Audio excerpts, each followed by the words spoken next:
Centre on budget and policy Dhaka বিশ্ববিদ্যালয় কর্তৃক আয়োজিত আজকের প্রাক বাজেট 2020-এর যে আলোচনা অনুষ্ঠান, সেখানে সবাইকে আমন্ত্রণ জানাচ্ছি। আজকে আমাদের সাথে, আপনারা সবাই জানেন, আমাদের সাথে এই অনুষ্ঠানে প্রধান অতিথি হিসেবে রয়েছেন অধ্যাপক ডক্টর মোহাম্মদ আখতারুজ্জামান স্যার, আমাদের ঢাকা বিশ্ববিদ্যালয়ের মাননীয় উপাচার্য, আমাদের সকলের অভিভাবক। এবং আমাদের সাথে আজকের এই অনুষ্ঠানে সভাপতিত্ব করবেন অধ্যাপক ডক্টর মোহাম্মদ কামাল উদ্দিন স্যার, ঢাকা বিশ্ববিদ্যালয়ের সম্মানিত কোষাধ্যক্ষ এবং centre on budget and policy Dhaka বিশ্ববিদ্যালয়ের চেয়ারম্যান। এবং আমাদের সাথে আজকে কিনোট স্পিকার হিসেবে রয়েছেন অধ্যাপক ডক্টর মোহাম্মদ আবু ইউসুফ। তিনি ঢাকা বিশ্ববিদ্যালয়ের ডেভেলপমেন্ট স্টাডিজ বিভাগের একজন অধ্যাপক এবং centre on budget and policy এই সেন্টারের তিনি পরিচালক। আমাদের সাথে আজকে আরো গেস্ট অফ অনার হিসেবে রয়েছেন অধ্যাপক ডক্টর আতিউর রহমান। তিনি ঢাকা বিশ্ববিদ্যালয়ের বঙ্গবন্ধু চেয়ার অধ্যাপক এবং বাংলাদেশ ব্যাংকের সাবেক গভর্নর। আমাদের সাথে আজকে স্পেশাল গেস্ট হিসেবে উপস্থিত থাকবেন অধ্যাপক ডক্টর সাদেকা হালিম। আমাদের সাথে আজকে ডিসকাসেন্ট হিসেবে আমাদের বেশ কয়েকজন বরেণ্য অর্থনীতিবিদ এবং শিক্ষাবিদ রয়েছেন। তাদের মধ্যে প্রফেসর ডক্টর সেলিম রায়হান, তিনি ঢাকা বিশ্ববিদ্যালয়ের অর্থনীতি বিভাগের অধ্যাপক এবং south Asian network for economic modelling সানেমের এক্সিকিউটিভ ডিরেক্টর। আমাদের সাথে রয়েছেন প্রফেসর ডক্টর মুস্তাফিজুর রহমান, তিনি সেন্টার ফর পলিসি ডায়ালগের সম্মাননীয় ফেলো। এবং আমাদের সাথে রয়েছেন professor doctor Maksud Kamal, ASM Maksud Kamal, তিনি ঢাকা বিশ্ববিদ্যালয়ের শিক্ষক সমিতির সম্মানিত সভাপতি। আমাদের সাথে রয়েছেন প্রফেসর ডক্টর তৈয়বুর রহমান, তিনি ঢাকা বিশ্ববিদ্যালয়ের ডেভেলপমেন্ট স্টাডিজ বিভাগের অধ্যাপক। আমাদের সাথে রয়েছেন অধ্যাপক ডক্টর কাজী মারুফুল ইসলাম, তিনি ঢাকা বিশ্ববিদ্যালয়ের ডেভেলপমেন্ট স্টাডিজ বিভাগের একজন অধ্যাপক।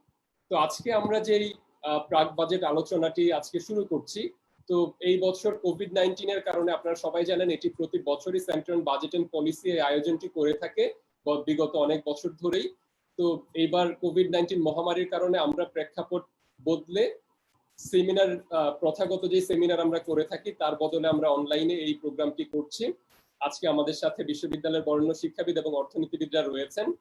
এই বিষয়ে আজকে কথা বলার জন্য প্রথমেই আমি আমাদের এই অনুষ্ঠানে অনুরোধ করব অধ্যাপক ডক্টর কাজী মারুফুল ইসলাম স্যারকে, তিনি আজকে আমাদের এই অনুষ্ঠানের শুভেচ্ছা বক্তব্য দিয়ে শুরু করবেন।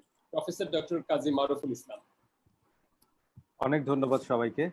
আমরা আজকের এরকম একটা পরিস্থিতিতে, অর্থাৎ আমরা যেভাবে সাধারণত করে থাকি তার বাইরে এসে, অর্থাৎ গতানুগতিক যে পদ্ধতিগুলো আছে তার বাইরে এসে আপনার সবার সাথে যুক্ত হতে চাচ্ছি। এবং মূলত আপনারা জানেন যে আমরা একটা নতুন অর্থ বছর শুরু করতে চাচ্ছি, এবং এই নতুন অর্থ বছরটা শুরু হচ্ছে এমন একটা সময়, অর্থাৎ যখন একটা বিশাল প্যান্ডেমিক চলছে সারা পৃথিবীতে এবং তার একটা বিরাট সংকট আমাদের দেশেও আমরা অনুভব করছি। সেইরকম একটা প্রেক্ষিতে আমরা একটা নতুন অর্থ বছরের দিকে যাচ্ছি। সেই নতুন অর্থ বছরে কেমন বাজেট হবে, সেই বাজেটে আমাদের যে প্রত্যাশা এবং গত বছরের বাজেট সম্পর্কে আমাদের যে পর্যবেক্ষণ, সেটি নিয়ে আমরা আপনাদের কাছে আসতে চাচ্ছি এবং সেই অনুষ্ঠানে আপনাদেরকে স্বাগত জানাতে চাচ্ছি।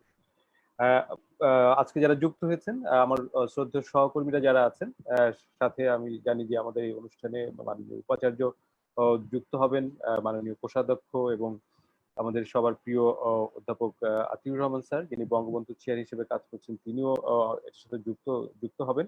এবং সাথে আমার প্রিয় সহকর্মীরা যারা আছেন, অধ্যাপক ইউসুফ, অধ্যাপক সেলিম রায়হান, অধ্যাপক তৈয়বুর রহমান এবং প্রিয় ইমরান, এবং সাথে ফেসবুকে আমরা যারা আমাদের সাথে যুক্ত হয়েছেন, যারা শিক্ষার্থী এবং অন্যান্য সহকর্মী, পেশাদার, সাংবাদিক বৃন্দ, আপনাদের সবাইকে আজকের এই প্রাক বাজেট যে আলোচনা সভা, সেখানে আপনাদেরকে স্বাগত জানাচ্ছি। আমার আলোচনাটা খুব বেশি দীর্ঘায়িত আমরা এই পর্যায়ে করবো না, আমরা পরে আবার আপনাদের কাছে আসবো। কিন্তু একটা শুধু আমরা আজকের আলোচনার পুরো একটা রূপরেখাটা দিতে চাই যে আমাদের একটা কিনোট প্রেজেন্টেশন আছে, যেখানে আমাদের মূল বক্তব্য উপস্থাপন করবেন প্রফেসর ইউসুফ, এবং সেটা আমাদের centre on budget and policy থেকে উনি উপস্থাপন করবেন। তারপরে আমাদের কতগুলা বিশেষজ্ঞ অবজারভেশন আমরা নিব, এবং এর মধ্যে আমাদের মাননীয় ঢাকা বিশ্ববিদ্যালয়ের মাননীয় উপাচার্য এবং কোষাধ্যক্ষ, অর্থাৎ যিনি আমাদের সেন্টারেরও সম্মানিত চেয়ারম্যান, তিনিও তাদের মূল্যবান বক্তব্য রাখবেন। এবং শেষে আমরা এই অনুষ্ঠানটি আপনাদের মতামতের জন্য উন্মুক্ত থাকবে, এবং এটা কন্টিনিউয়াসলি আসলে আপনারা আপনাদের ফেসবুকের যে কমেন্টস পেজ আছে সেখানে আপনাদের মতামতগুলো দিতে পারেন, আমরা সেগুলোতে রেসপন্ড করব। তো এই হলো মোটামুটি, আমরা কথা না বাড়াই এবং আমরা মূল অনুষ্ঠানে অর্থাৎ মূল প্রবন্ধ উপস্থাপনে আমরা ঢুকতে চাই। ইমরান, এটা সবাইকে স্বাগত জানিয়ে আমি ইমরানের কাছে আবার হ্যান্ড ওভার করছি, প্লিজ। অনেক ধন্যবাদ অধ্যাপক ডক্টর কাজী মারুফুল ইসলাম স্যার সংক্ষেপে শুভেচ্ছা বক্তব্য প্রদান করার জন্য। এই মুহূর্তে আমরা যেই আলোচনাটি আজকে শুরু করেছি সেই আলোচনায় আজকে আমরা চলে যাব সরাসরি যে মূল প্রবন্ধ উপস্থাপন। আজকের এই অনুষ্ঠানের মূল প্রবন্ধ উপস্থাপন করবেন অধ্যাপক ডক্টর মোহাম্মদ আবু ইউসুফ। তিনি ঢাকা বিশ্ববিদ্যালয়ের ডেভেলপমেন্ট স্টাডিজ বিভাগের অধ্যাপক এবং centre on budget and policy এই সেন্টারটির দীর্ঘদিন ধরে তিনি পরিচালক হিসেবে কাজ করছেন। স্যারের কাছে আমরা চলে যাচ্ছি। অধ্যাপক ডক্টর মোহাম্মদ আবু ইউসুফ স্যার, আপনার মূল প্রবন্ধ উপস্থাপন শুরু করুন। আজকের অনুষ্ঠানের শ্রদ্ধেয় প্রধান অতিথি আমাদের ঢাকা বিশ্ববিদ্যালয়ের মাননীয় উপাচার্য, আজকের অনুষ্ঠানের সভাপতি ট্রেজারার স্যার, যারা উপস্থিত আছেন, discussion special guest of honour Atiur Rahman sir সহ সবাইকে আমি আজকের এই অনুষ্ঠানে স্বাগত জানাচ্ছি এবং ধন্যবাদ জানাচ্ছি। আজ এই করোনা মহামারীর সময়ও আমরা একত্রিত হতে পেরেছি এবং এরকম একটা আয়োজনে যুক্ত হতে পেরেছি। আমি প্রথমে কৃতজ্ঞতা জানাচ্ছি আমার যারা টিম মেম্বার আছেন, doctor Niaz Ahmed, doctor Taibur Rahman, doctor Kazi Maruf, doctor Subhashis, Abdul Khalek, Sonam Saha, Imran Hossain Bhuiyan, সবাইকে আমি ধন্যবাদ জানাই এই সময়ে এই সাপোর্টটি দেওয়ার জন্য এবং আমাদের এই সার্বিক তত্ত্বাবধানে আমাদেরকে সহায়তা করেছেন আমাদের chairman centre on budget and policy treasurer sir, ওনার প্রতিও আমরা কৃতজ্ঞতা জানাচ্ছি। প্রথমে একটা কনটেক্সট অলরেডি পেপারের মধ্যে বলা হয়েছে যে যেরকম একটা পরিস্থিতিতে আমরা আজকের এই বাজেট উপস্থাপনা প্রেক্ষাপটটা সম্পূর্ণ ভিন্ন। প্রথমত যখন বাজেট উপস্থাপন করা হয় তখন সরকারের হাতে কিছু ইনফরমেশন থাকে যার ভিত্তিতে ইনফর্ম পলিসি ডিসিশন করা যায়।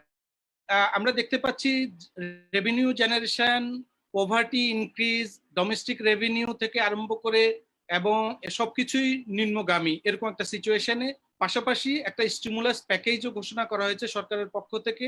সুতরাং এই সবকিছু প্রত্যাশা মানুষের কিন্তু অনেক বেশি।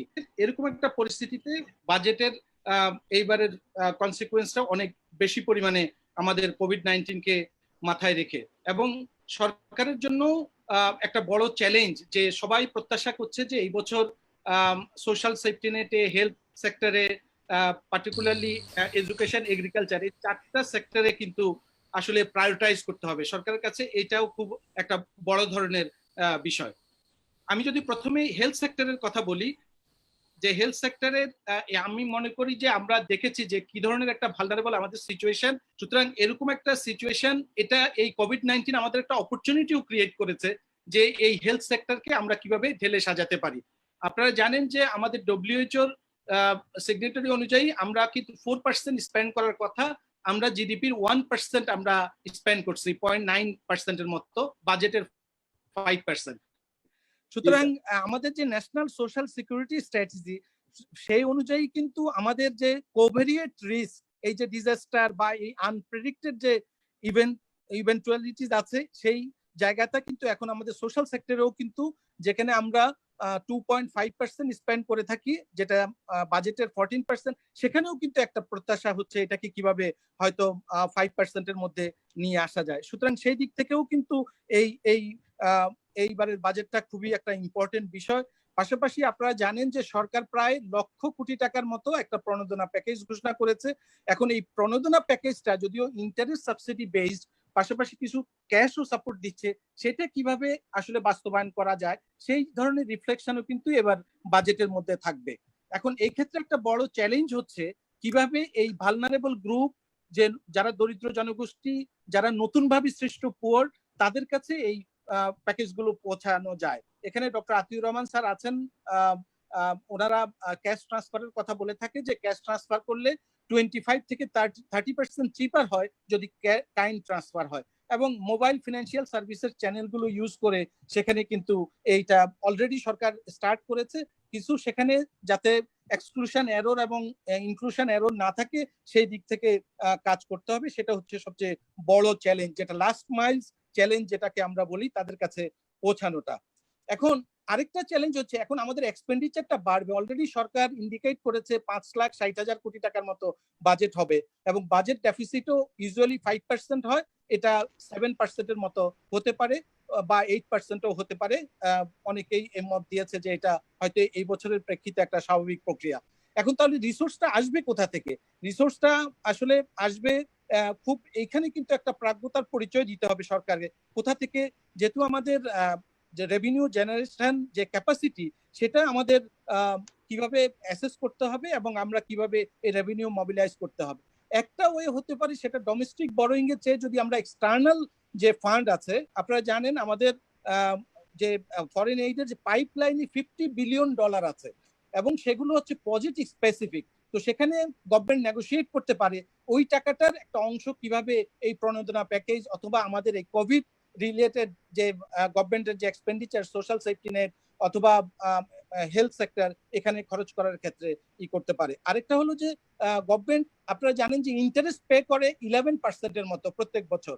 এখন ফরেনের ক্ষেত্রে যে ইন্টারেস্ট গুলো আছে সেটা ডেফার করে দিতে পারে, হয়তো 2 বছরের জন্য সেটা বলতে পারে যে আমরা 2 বছরের জন্য ইন্টারেস্টটা দিব না, ইন্টারেস্ট রেটের ক্ষেত্রে নেগোশিয়েট করতে পারে, সেখানে হতে পারে। আরেকটা আছে যে এডিপি, যে এই চলতি বছরের যে এডিপি, যেহেতু আমরা আশা করছি 60%-এর বেশি বাস্তবায়ন হবে না, সেখানে প্রজেক্টগুলো যদি প্রায়োরিটাইজ করে সেখান থেকে কিছু মানি সেভ করে আমরা এইবারে ব্যয় করতে পারি।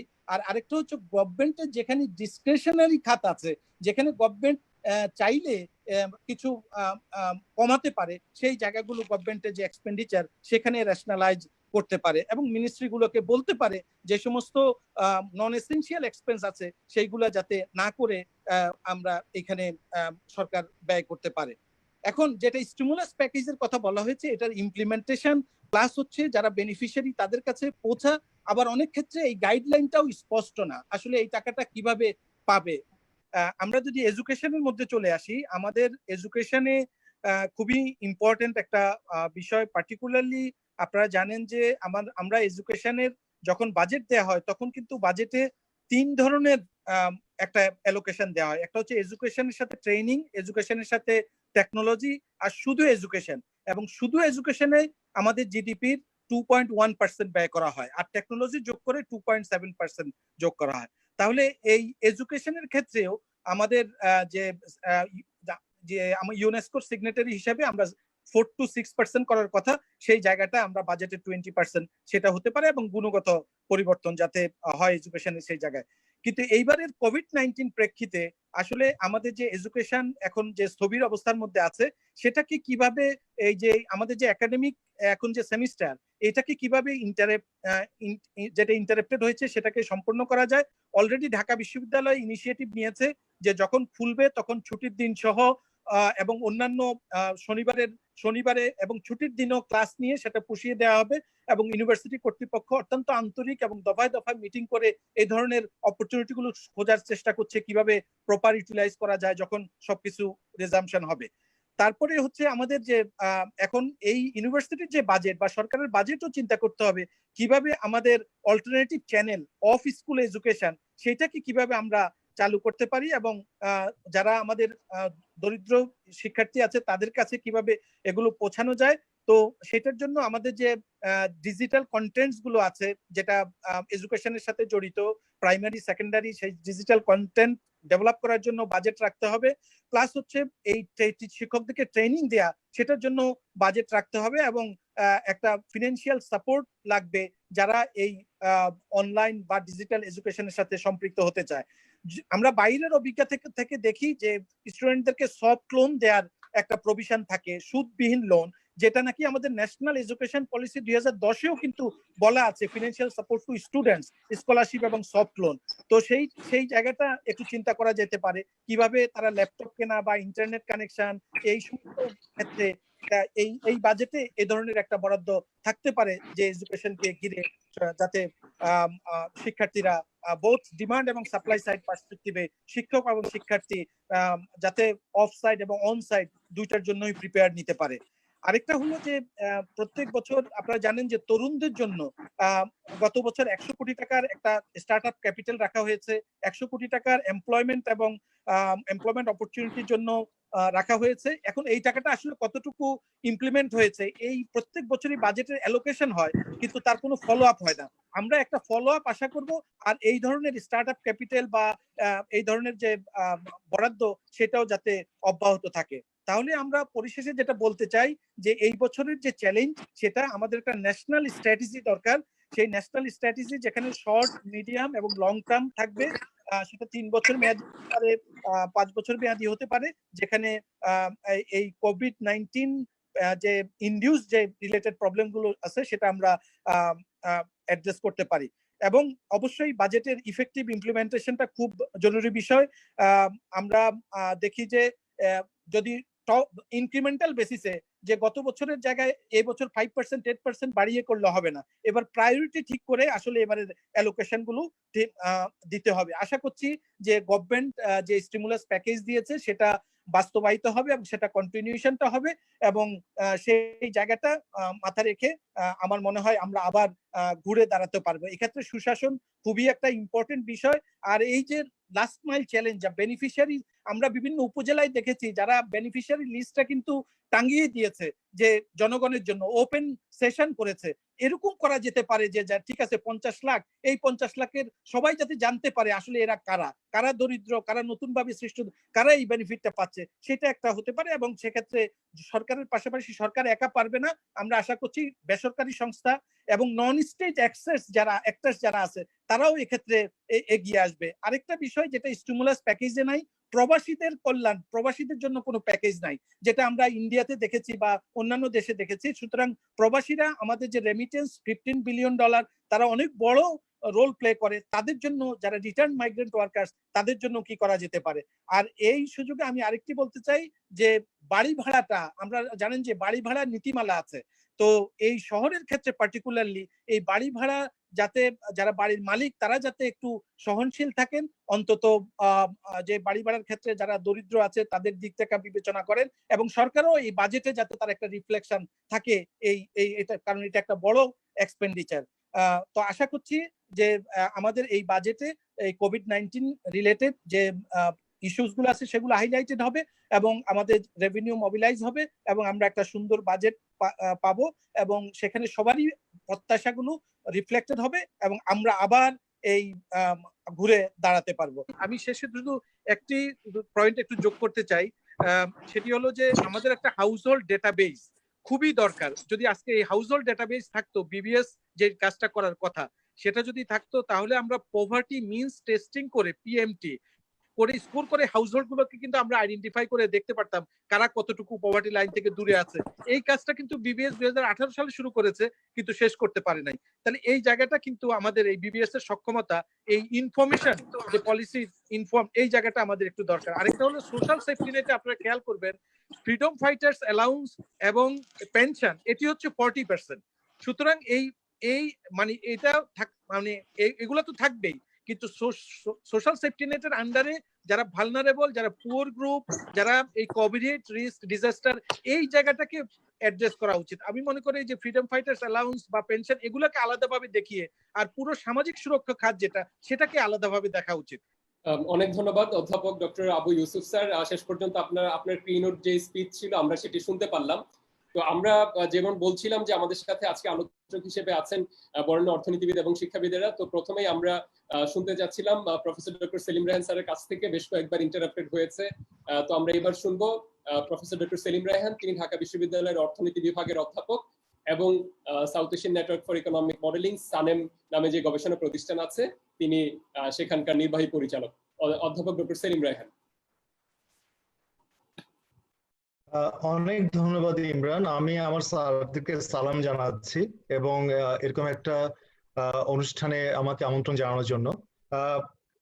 আমি জাস্ট দুটো তিনটা পয়েন্ট একটু বলতে চাই, আমাকে যে 5 মিনিট সময় দেওয়া হয়েছে। প্রথম পয়েন্টটা হচ্ছে অবশ্যই এবারে বাজেট গতানুগতিক হলে চলবে না, এবং এটা নিয়ে মনে হয় আমাদের সবারই একটা একমত আছে। এবং গতানুগতিক যখন হবে না সেটা বলতে আমি দুটো বিষয়ে আমি এমফাসিস করছি। একটা হচ্ছে ইন টার্মস অফ প্রায়োরিটাইজেশন, যে আমরা আসলে কোন কোন খাতগুলো প্রায়োরিটাইজ করব, এবং আরেকটা হচ্ছে যে আমরা এমনকি বাজেট ডেফিসিটও আমরা নর্মালি যে একটা ম্যাক্রো স্ট্যাবিলিটি 4 থেকে 5%-এর মতো রাখি প্রতি বছর, এবছর তো বাজেট ডেফিসিট 8 থেকে 10% পর্যন্ত আমরা যেতে পারি। সুতরাং এই দিকটা মনে খুব শক্ত হয়ে বোঝা দরকার যে বাজেট গতানুগতিক হওয়া যাওয়ার বিষয় না। কিন্তু 2 নম্বর আমার পয়েন্টটা হচ্ছে যে আমরা বরাদ্দ বৃদ্ধির কথা বলছি, কিন্তু এখানে দুটো চ্যালেঞ্জ আছে। একটা চ্যালেঞ্জ তো হচ্ছে আমাদের ট্যাক্স জিডিপি রেশিও হচ্ছে one of the lowest in the world, 9%-এরও কম, এবং এবছর আশঙ্কা করা হচ্ছে এটা আরো কমে আসবে। সেটা হলো একটা দিকে চ্যালেঞ্জ।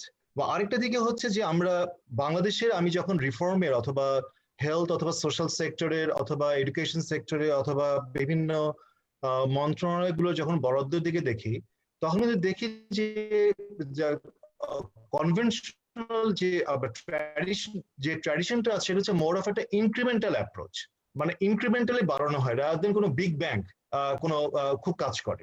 তো সেই ক্ষেত্রে কিন্তু এই যে আমরা এখন বড় কোনো সেক্টরে, প্রায়োরিটাইজ সেক্টরে বড় ধরনের অ্যালোকেশন বাড়ানোর কথা বলছি, সেটা আসলে কতটুকু বিগ ব্যাংকটা কাজ করবে সেই ব্যাপারে প্রশ্ন আছে আমার ধারণা। কারণ এই ক্ষেত্রে একটা বড় প্রশ্ন কোশ্চেন হচ্ছে, আতিউর ভাই আছেন, মোস্তাফিজ স্যার আছেন, তারাও এই জায়গাটা হয়তো এমফাসিস করতে পারবেন যে মন্ত্রণালয়গুলোর এগুলো বাস্তবায়ন করার সক্ষমতা, অর্থাৎ টাকা শুধু বাড়ালেই হবে না, তারা টাকা খরচ করার সক্ষমতাও একটা বড় বিষয় আছে। এবং এই জায়গায় যে অনেক লুপহোলস আছে সেই বিষয়গুলো আমরা সবাই জানি, এবং সেই লুপহোলস গুলো যখন টাকার বরাদ্দ বৃদ্ধি হয়, লুপহোলস গুলো আরো বেশি বেড়ে যাওয়ার, মানে গর্তগুলো, ছিদ্রগুলো আরো বড় হওয়ারও সুযোগ বেশি থাকে, সেগুলোকে অবশ্যই বন্ধ করতে হবে।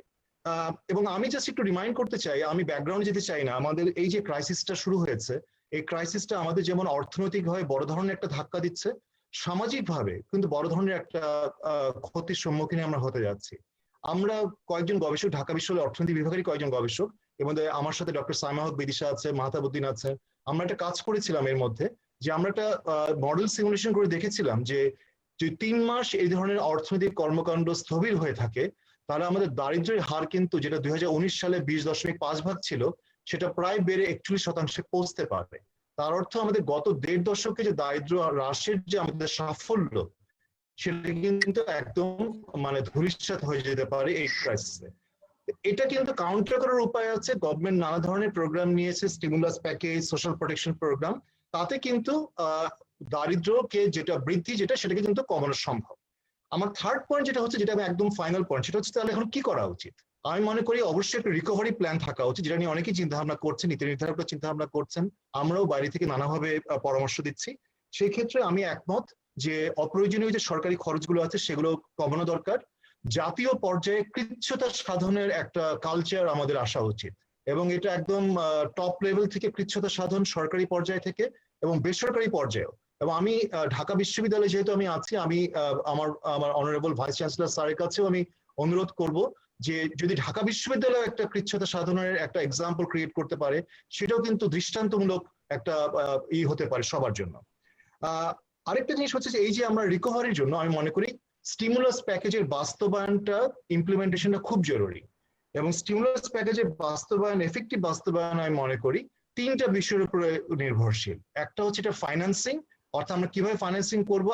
ডক্টর আবু ইউসুফ ফাইন্যান্সিং এর বিভিন্ন অপশন বলেছেন, আমি তার সাথে মোটা দাগে একমত। দ্বিতীয় হচ্ছে ম্যানেজমেন্ট, এটার সাথে রাজনৈতিক অর্থনীতি জড়িত, অর্থাৎ যারা পাওয়ার যোগ্য তারা পাচ্ছে কিনা, অথবা যারা পাওয়ার না তারা পাচ্ছে কিনা। এই যে একটা এক্সক্লুশন এবং ইনক্লুশনের যে জায়গাটা, এটা শুধুমাত্র সোশ্যাল প্রোটেকশনে না, এটা স্টিমুলাসের দেওয়ার ক্ষেত্রে যে ইকোনমিক অ্যাক্টিভিটিস গুলো স্টিমুলাস দেওয়ার কথা বলা হচ্ছে, সেই জায়গাতেও কিন্তু প্রযোজ্য। এবং থার্ড যেটা আমি মনে করি সাকসেসটা ডিপেন্ড করছে, যেটা একটা প্রপার মনিটরিং দরকার। আমি মনে করি জাতীয় পর্যায়ে যেমন একটা মনিটরিং প্রয়োজন, স্থানীয় পর্যায়ে একটা মনিটরিং প্রয়োজন। এবং স্থানীয় পর্যায়ে এই জায়গাটা আমি অনেকটা আশাবাদী এই কারণে যে খুব সম্ভবত অনেক বছর পরে আমাদের স্থানীয় পর্যায়ে প্রশাসন কিন্তু অনেক অ্যাক্টিভ। সুতরাং স্থানীয় পর্যায়ে যদি প্রশাসন, তারা যদি অন্যান্য civil society, NGO, private sector, জনপ্রতিনিধি সবাইকে নিয়ে যদি একটা মনিটরিং একটা মেকানিজম গড়ে তোলে এবং জাতীয় পর্যায়ে যদি সেটা ইমপ্লিমেন্ট করা যায়, তাহলে আমার কাছে মনে হয় এটা কিন্তু সম্ভব। এবং একদম ফাইনালি আমি মনে করি এই পুরো স্টিমুলাস প্যাকেজকে যদি আমরা প্রপারলি ইমপ্লিমেন্ট করতে পারি, তাহলে হয়তো আমরা একটা ভি শেপ রিকভারি পাবো। আর যদি আমাদের দেরি হয়, আমাদের ইমপ্লিমেন্টেশন যদি অনেক আমরা স্লো হয়, লুপ হোল যদি থাকে, তাহলে হয়তো আমরা একটা ইউ শেপ রিকভারি পাবো, এবং ইউ এর যে নিচের পার্টটা অনেক লম্বা হতে পারে। আমি এখানে থামবো, সবাইকে অনেক ধন্যবাদ। ধন্যবাদ অধ্যাপক ডক্টর সেলিম রায়হান। আপনি সুন্দর করে বলেছেন আসলে বাংলাদেশের কাছে আমাদের বাজেটের সামনের একটা বড় আমাদের অর্থের যোগান কি হবে এবং অর্থ আমরা কিভাবে কাজে লাগাবো, সুশাসনের যে ব্যাপারটি আপনি বলেছেন, এটি নিশ্চয়ই আমাদের সরকার এবং ঢাকা বিশ্ববিদ্যালয় কর্তৃপক্ষ, আমরাও যেমন আপনি বললেন যে আমাদের মাননীয় উপাচার্যের কাছে আপনি একটি রিকোয়েস্ট করলেন যে আমরাও এই ক্ষেত্রে পায়োনিয়ারিং একটা ভূমিকা পালন করতে পারি, অগ্রগণ্য ভূমিকা, যে কিভাবে কৃচ্ছ্রতা সাধন করা যায়। আমরা অধ্যাপক ডক্টর সেলিম রেহান স্যারের কথা শুনে ফেলেছি। তো এখন আমরা আমাদের যে আলোচকবৃন্দ আছে তাদের পরবর্তী আলোচকদের কাছে চলে যাব। এই মুহূর্তে আমি অনুরোধ করব অধ্যাপক ডক্টর তৈয়বুর রহমান স্যারকে। অধ্যাপক ডক্টর তৈয়বুর রহমান, আপনি আপনার আলোচনা মূল প্রবন্ধ উপস্থাপনের পর আপনার যে সুশাসন বিষয়ে আপনি কাজ করে থাকেন, আপনি পাবলিক পলিসি নিয়ে কাজ করেন এবং পার্লামেন্ট নিয়ে কাজ করেন, তো সেই ক্ষেত্রে মূল প্রবন্ধ উপস্থাপনের পর আপনার যে মন্তব্য আছে এবং আলোচনাটি স্যার সংক্ষেপে যদি আমাদের সাথে তুলে ধরেন। ধন্যবাদ ইমরান, এবং আজকে যারা আছেন উপস্থিত আছেন আমাদের মাননীয় উপাচার্য থেকে শুরু করে আমার সম্মানিত কলিগ যারা আছেন সবাইকে সালাম। এখানে আমরা যখন বাজেট নিয়ে আলোচনা করছি সেখানে ইনকাম, এক্সপেন্ডিচার, ইমপ্লিমেন্টেশন এগুলো নিয়ে অনেক কথা হয়েছে। তো আমি একটু শুরু করছি হলো মানে একটা বাজেট মেকিং বা একটা পুরো বাজেটারি সাইকেল যদি আমরা দেখি, সেখানে budget formulation, budget implementation, monitoring, এই সব মিলে একটা বাজেটারি সাইকেল। তো ফর্মুলেশনের যে জায়গা, যেটা প্রি বাজেট যে সাইকেল যেটা বলে, তো সেই জায়গাটার থেকে আমি শুরু করতে চাচ্ছি। এবং একটা বাজেট তো শুধুমাত্র রাজনীতিবিদ বা যারা বিউরোক্রাট তাদের বিষয় না, এটা জনগণের ইনভলভমেন্ট একটা বড় ব্যাপার। তো সেখানে কতটা কাজ হচ্ছে বাংলাদেশে। তো আমরা প্রতিবার যখন এই বাজেট নিয়ে আলোচনায় আমরা বলি যে আসলে এটা একটা এক্সিকিউটিভ বাজেট এবং মূলত গভর্নমেন্টের মেশিনারি যে ব্যুরোক্রেসি তারা এটা তৈরি করে। এবং আমাদের এখানে বাজেটে মূলত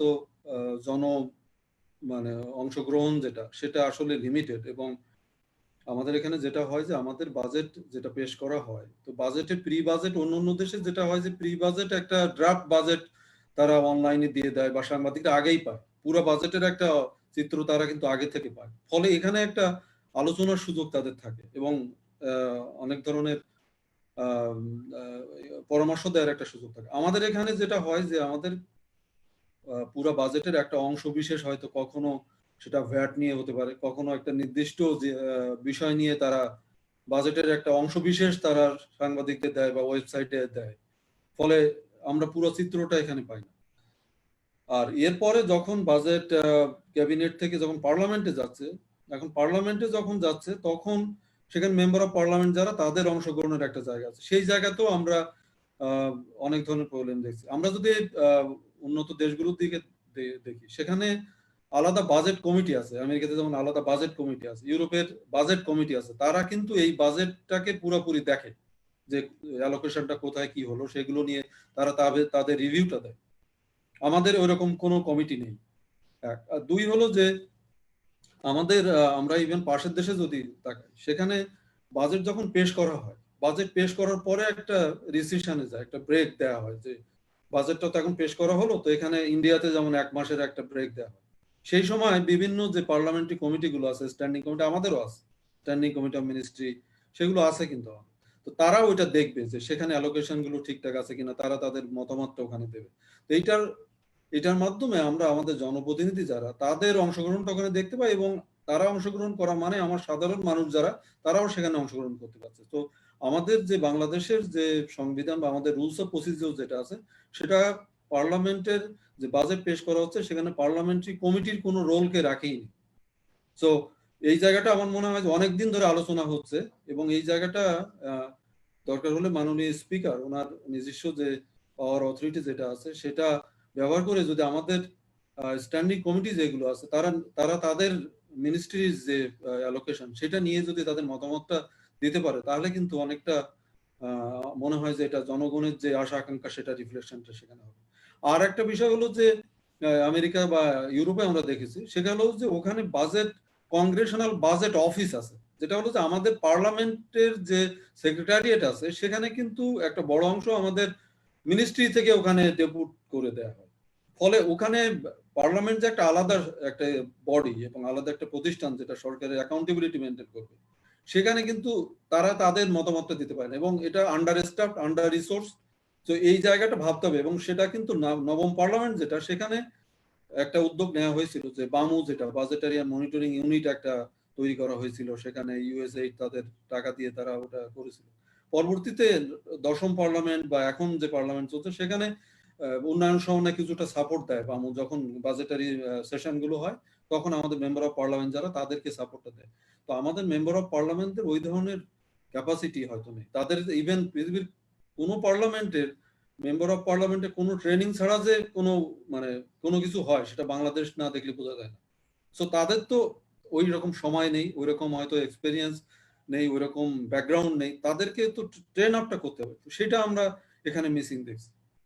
এটা একটা গেল যে বাজেটারি, আর আরেকটা হলো যে বাজেটে বাংলাদেশের পার্লামেন্টের ইনভলভমেন্ট আরেকটা জায়গা আছে, সেটা হলো যে পাবলিক অ্যাকাউন্টস কমিটি, যেটা সেটা।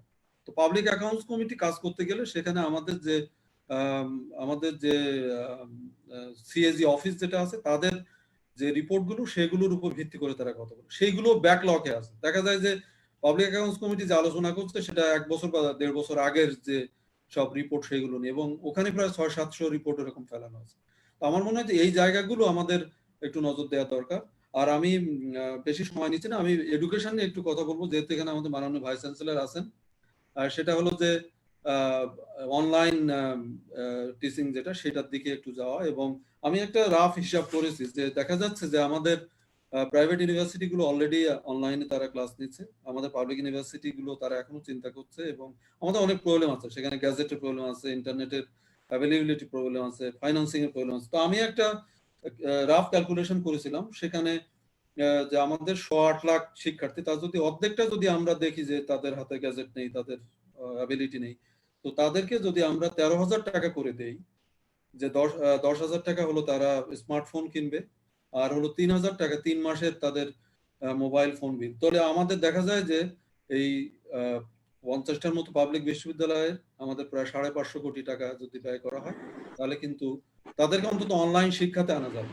আর ঢাকা বিশ্ববিদ্যালয়ের ক্ষেত্রে আমি একটা ক্যালকুলেশন করেছি, তো মাননীয় উপাচার্য আছেন, একটু স্যার আপনারা একটু বিবেচনায় আনতে পারেন যে আমাদের 35,000 ছাত্রছাত্রী, যদি 20,000 ছাত্রছাত্রীকে আমরা দেখি যে তাদের মোবাইল স্মার্টফোন নেই বা ল্যাপটপ নেই, তাদের ইন্টারনেট কেনার অ্যাবিলিটি নেই, তাহলে সেখানে আমরা যদি ওই 13,000 টাকা পার স্টুডেন্ট ব্যয় ধরি, তাহলে আমাদের প্রায় 26 কোটি টাকা যদি ঢাকা বিশ্ববিদ্যালয় ব্যয় করতে পারে, তাহলে আমাদের ছাত্রছাত্রী যারা গ্যাজেট নেই বা যাদের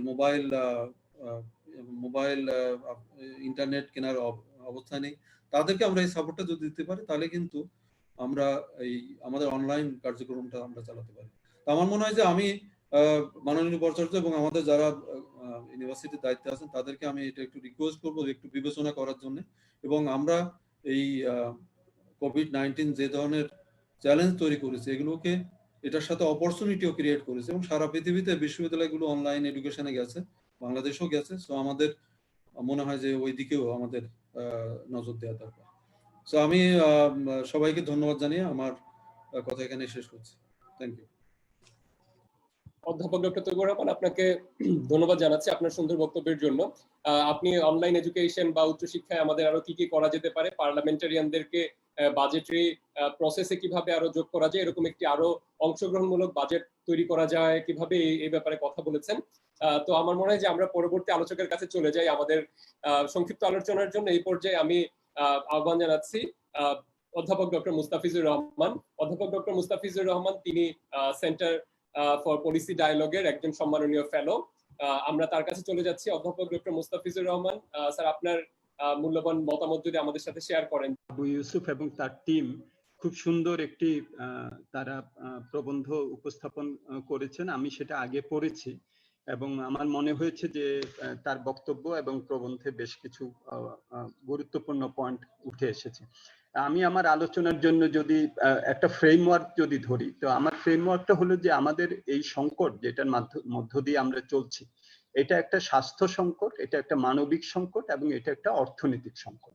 এই তিনটি সংকটের একটা ত্রিমাত্রিক একটা যোগফলে আমরা এই সামনে রেখে আমরা এই বাজেটটা করতে যাচ্ছি। সুতরাং এই বাজেটে আমাদের এই তিনটি সংকটকে কিভাবে আমরা মোকাবেলা করব সেটার প্রতিফলন থাকতে হবে।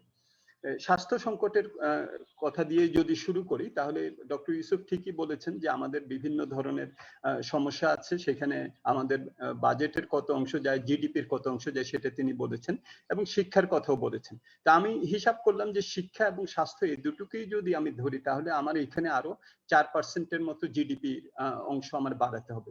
তাহলে স্বাভাবিকভাবে প্রশ্ন আসে যে কমাবো কোন জায়গা থেকে, কারণ 100%-এর বেশি তো আর জিডিপি অংশ হবে না। তাহলে আমাকে কিন্তু বলতে হবে যে কোন জায়গায় আমি কমাবো। আমি কি সেটা পাবলিক আমাদের যে অ্যাডমিনিস্ট্রেশন আছে সেখানে কমাবো, আমি কি ডিফেন্সে কমাবো, আমি কি ভর্তুকিতে কমাবো। এই ক্ষেত্রে আমি বলবো যে সেদিন খুব সুন্দর একটি কথা বলেছেন, সেটা হলো যে আমাদের বাস্তবায়নের যে গুণগত সমস্যা এবং আমাদের যে রিফর্মস যেগুলোকে আমরা অনেক দিন ধরে আমরা এগুলোতে কিন্তু অ্যাড্রেস করিনি। আমি বলবো যে এখন একটা সুযোগও এসেছে যে আমরা বাস্তবায়ন সক্ষমতা কিভাবে বাড়ানো যায়, গুড ভ্যালু ফর মানি কিভাবে করা যায়, এটা যাতে আমরা নজর দেই। আমাদের যদি আমরা কর খেলাপি বলি তাহলে দেখা যায় যে আমাদের করের যে আমাদের ট্যাক্স এফোর্ট 50%। তার মানে আমি আমার এটা যে 9% অফ দ্য জিডিপি আছে এটাকে যদি আমি নেপাল ভারতের মতো 18% করতে পারতাম তাহলে কিন্তু আমার আজকে এই সম্পদের যে একটা সংকট সেই সংকটটা কিন্তু অনেক কম হতো। তার সাথে যদি আমি ঋণ খেলাপির কথা বলি 1 লক্ষ কোটি টাকার উপর আমাদের যে যেটা দেয়া হয়েছে সেটা সমপরিমাণ। আমাদের গত 10 বছরে 5 লক্ষ কোটি টাকার মতো দেশ থেকে সম্পদ পাচার হয়েছে। সুতরাং এখন একটা সুযোগ যে আমাদের এনফোর্সমেন্ট মেকানিজম যেগুলো আছে, আইন যেগুলো আছে সেগুলো প্রয়োগ করার। এটা হলো আমার 2 নাম্বার, যে আমি সম্পদ কোথা থেকে পাবো, পার্সেন্টেজ বাড়াতে পারবো তাহলে কমাবো কোন জায়গা থেকে। তো এই প্রশ্নগুলো কিন্তু খুবই একটা প্র্যাকটিক্যাল প্রশ্ন। 3 নাম্বার যেটা আমি বলবো সেটা হলো যে আমি যদি খাতোয়ারি প্রয়োগের কথা যদি বলি, শিক্ষা খাতে আমি বলবো যে অবভিয়াসলি এখানে কেবলমাত্র যে গতানুগতিক যে শিক্ষা খাতের আমাদের যেটা আর কি প্রয়োজন সেটা কেবল না। আমি দেখলাম যে সানেমেরই একটা ডিসকাশনে দেখলাম যে 1/3 অফ দ্য চিলড্রেন ঝরে পড়তে পারে। তাহলে আমাদের কিন্তু নতুন নতুন যে মাত্রা যোগ হচ্ছে সেই মাত্রাগুলোকে কিভাবে আমরা এটা, আমি কি স্কলারশিপ আরো বাড়াবো, সংখ্যা কি বাড়াবো, পরিমাণ কি বাড়াবো, এই জিনিসগুলো আমাদের বাজেটে কিন্তু নিয়ে আসতে হবে। স্বাস্থ্য খাতের কথা আমি বলবো যে স্বাস্থ্য খাতে আমাদের এখন একটা সময় এসেছে যে আমরা কি যদি ইউনিভার্সাল হেলথ স্কিম যদি আমরা ইন্স্যুরেন্স স্কিম করতে পারি। আমার মনে হয় যে এইবারের বাজেট হবে 8ম পঞ্চবার্ষিক পরিকল্পনার প্রথম বছরের বাজেট। আমরা 5 বছর মেয়াদে যদি কাজটা করি 5 বছর মেয়াদে আমরা একটা হেলথ ইন্স্যুরেন্স স্কিমে আমরা কিন্তু যেতে পারি। 4 নাম্বার যেটা আমি বলবো, এডিপির এবার অগ্রাধিকারের কথা বারবার বলা হয়েছে, সেলিমও বলেছেন। তো সেই ক্ষেত্রে আমি বলবো যে এডিপির যেগুলোতে আমাদের কম হয়তো অর্থ ব্যয় হয়েছে বা যেগুলো আমাদের প্রাইভেট সেক্টরের ইনভেস্টমেন্টকে অত ক্রাউড ইন করার জন্য অত ইম্পর্টেন্ট না, সেগুলোকে বাদ রেখে আমাদের যেগুলো নাকি এখনো পর্যন্ত সরকারের যে ব্যয় বাজেটের কথা বলছে এটা কিন্তু আমাদের যে জিডিপি তার 20%, 80% কিন্তু হলো ব্যক্তি খাত। তাহলে ব্যক্তি খাতের ওই বিনিয়োগকে কে আকর্ষণ করতে পারে সেটা আমাদের জন্য গুরুত্বপূর্ণ। ওই প্রজেক্টগুলোকে আমাদের অগ্রাধিকার দিতে হবে এবং নতুন প্রজেক্ট নেওয়ার ক্ষেত্রেও সেগুলোকে আমাদের অগ্রাধিকার দিতে হবে। আরেকটা পয়েন্ট যেটা সেটা হলো আতির ভাই এখানে আছেন, তিনি কৃষকদের জন্য ইনক্লুসিভ ফাইন্যান্সিং ইত্যাদি করেছেন। এডুকেশনের ক্ষেত্রে যে ঋণের কথা বলেছে, এই ঋণটা ইউনিভার্সিটি নেই, এটা যদি ব্যাংকিং সেক্টরের সাথে যদি এটাকে সম্পৃক্ত করা যেত, মানে আতিউর ভাই যেহেতু কৃষকদের এটা করতে পেরেছেন, আমার মনে হয় ছাত্রদের জন্য এই ঋণ ব্যবস্থা করাটা অনেক দেশেই এটা আছে। তাহলে কিন্তু এই যে আমরা অনলাইনের কথা বলছি বিশেষত পাবলিক ইউনিভার্সিটির জন্য, ঢাকা বিশ্ববিদ্যালয় এরকম কোনো উদ্যোগ নিতে পারেন, মাননীয় উপাচার্য আছেন, মাননীয় কোষাধ্যক্ষ আছেন, যে কোনো ব্যাংকের সাথে ঢাকা ইউনিভার্সিটির স্টুডেন্টদের দিয়ে একটা পাইলট বেসিসেও এটা যদি স্টুডেন্ট লোন প্রোগ্রাম করা যায় কিনা, আমার মনে হয় যে এটাও গুরুত্বপূর্ণ হবে। একই সাথে যদি আবার ইউনিভার্সিটি খোলে তাহলে ছাত্রদের স্বাস্থ্য সুরক্ষা কি হবে, এটার জন্য আমার মনে হয় যে নিশ্চয়ই বিশ্ববিদ্যালয় এবং মাননীয় উপাচার্য আপনারা নিশ্চয়ই ভাবছেন, আমার মনে হয় এটাও খুবই গুরুত্বপূর্ণ হবে। লাস্ট যে পয়েন্টটা বলবো সেটা হলো যে আমাদের এখন সামাজিক সুরক্ষার যে যে আয়তন এটাকে বাড়ানোর চিন্তা ভাবনা করা হচ্ছে। 5 লাখের কথা 50 লাখের কথা বলা হচ্ছে, যে 2,500 টাকা করে যদি দেয়া হয় 1200 কোটি টাকার মতো লাগবে। আমরা সিপিডি থেকে বলেছিলাম যে এটা 1,90,00,000 পরিবারকে এটা দেয়া দরকার, এবং সেখানে আমরা দেখেছি যে এটা বড় অঙ্ক না, এটা জিডিপির 1% সমান। সুতরাং এই যে ফাইন্যান্সিয়াল ইনক্লুশন, এই বিভিন্ন প্ল্যাটফর্মকে ব্যবহার করে টাকাটাকে দেয়া, এটা করলে কিন্তু অর্থনীতিতে একটা গুণক প্রভাব পড়বে। সুতরাং আগামী বাজেটে সেটার জন্য যদি আমরা অর্থায়ন যদি করি তাহলে সেটা অর্থনীতিকে আবার রিকভারি ফেজে নিতে হবে। সেলিম বলেছে যে এটা কি ভি হবে নাকি, অনেকে বলছে যে এটা হয়তো ইউ হবে, কিন্তু ইউর ওই নিচের দিকটা অনেক লম্বা হবে, অনেকে বলছেন যে এটা এল শেপড হবে, তারপরে হয়তো ওই উপরের দিকে উঠবে। সুতরাং এইটাকে মাথায় রেখে আমাদের অর্থনীতিকে কিভাবে আমরা আবার এই সংকট কাটিয়ে আবার প্রবৃদ্ধির দিকে নিয়ে যেতে পারবো, সেটা আমাদের বিবেচনা করতে হবে। লাস্ট যেটা আমি বলবো, অবশ্যই কৃষি খাতকে অগ্রাধিকার দিতে হবে। দেখেন WFP ওয়ার্ল্ড ফুড প্রোগ্রাম বলেছে যে অনেক দেশে দুর্ভিক্ষের মতো অবস্থা। বাংলাদেশে আমাদের একটা খুবই আমি বলবো যে সাফল্যের কারণ যে আমাদের ফুড সিকিউরিটি এত কিছুর মধ্যেও আমরা কিন্তু দিতে পেরেছি এবং ফুড ভ্যালু চেইন এটা কাজ করেছে। নতুন এমপ্লয়মেন্টের জন্য, রিটার্নি মাইগ্রেন্টদের এমপ্লয়মেন্টের জন্য, নতুন যারা যাওয়ার কথা ছিল বাইরে তারা যেতে পারবে না, এই সবটা মিলে শ্রম বাজারের উপর একটা বড় চাপ আসবে এবং সেখানে কৃষি খাত এখনো আমাদের 42%-এর মতো সেখানে নিয়োজন হয়, যদিও জিডিপিতে মাত্র 13% তার এখন অবদান। সেই জায়গাটাতে কৃষি খাতে কিভাবে আমরা শ্রমঘন বিভিন্ন প্রজেক্ট নিতে পারি আমাদের বাজেটে, সেটার জন্য অগ্রাধিকার দিতে হবে। ধন্যবাদ। অনেক ধন্যবাদ অধ্যাপক ডক্টর মুস্তাফিজুর রহমান স্যারকে। খুব সুন্দর করে স্যার অনেকগুলো গুরুত্বপূর্ণ পয়েন্ট তুলে এনেছেন, যার মধ্যে আমাদের কৃষি খাতকে গুরুত্ব দেওয়া, যার মধ্যে আমাদের উচ্চশিক্ষায় আমাদের ছাত্রদের জন্য, শিক্ষার্থীদের জন্য আমরা কোনো লোন প্যাকেজ ঘোষণা করতে পারি কিনা ব্যাংকিং সেক্টরের সাথে কাজ করে, এরকম অনেকগুলো গুরুত্বপূর্ণ ব্যাপারে স্যার কথা বলেছেন, স্বাস্থ্য খাতের কথা বলেছেন। তো এই পর্যায়ে আমরা বিশেষজ্ঞ মতামতের জন্য চলে যাচ্ছি অধ্যাপক ডক্টর আতিউর রহমান স্যারের কাছে। স্যারের সামনে অনেকগুলো বিষয় আমি তুলে ধরতে চাই যে এই পর্যায়ে আমরা বাজেটের অনেকগুলো ব্যাপার নিয়ে কথা বলে ফেলেছি। আমাদের স্বাস্থ্য খাত, আমাদের কৃষি, আমাদের শিক্ষা, আমাদের সামাজিক সুরক্ষা, এই অনেকগুলো খাতে আমাদের সরকারকে নতুন করে বাজেটের চিন্তা করতে হবে। অর্থের সংস্থান কোথা থেকে হবে, বাজেট ঘাটতি কেমন হবে, এরকম অনেকগুলো বিষয় এসেছে। আমাদের কি মূল প্রবন্ধ উপস্থাপনে অধ্যাপক ডক্টর আবু ইউসুফ আমাদের বলেছিলেন যে বিদেশ ফেরত শ্রমিকদের কি হবে। তো এরকম অনেকগুলো ব্যাপার আমাদের সামনে চলে এসেছে। তো এই ব্যাপারগুলো সবগুলোকে সামনে রেখে, সবগুলো গুরুত্বপূর্ণ ইস্যুকে সামনে রেখে স্বাস্থ্য, শিক্ষা, সামাজিক সুরক্ষা, এই প্রত্যেকটি গুরুত্বপূর্ণ খাতে আমাদের সামনের দিকে, এবং কৃষি, তো এই প্রত্যেকটি খাতে আমাদেরকে সামনের দিকে স্যার কি ধরনের নীতি নির্ধারণী বা আমাদের যে চ্যালেঞ্জগুলো আছে সেই ব্যাপারে যদি আপনি সরকারের জন্য কি কি করণীয় আছে আপনি দৃষ্টি আকর্ষণ করছি আপনার এই ব্যাপারে কথা বলার জন্য অধ্যাপক ডক্টর আতিউর রহমান স্যার। ধন্যবাদ ইমরান, মাননীয় উপাচার্য, কোষাধ্যক্ষ, আমার অন্যান্য সহকর্মী বৃন্দ, আর আমার প্রচুর ছাত্রছাত্রী আমার সাথে যুক্ত আছে, সবাইকে শুভেচ্ছা। আলোচনা এত গুছিয়ে আমার সহকর্মীরা করেছে যে খুব বেশি যুক্ত করবার সুযোগ নেই।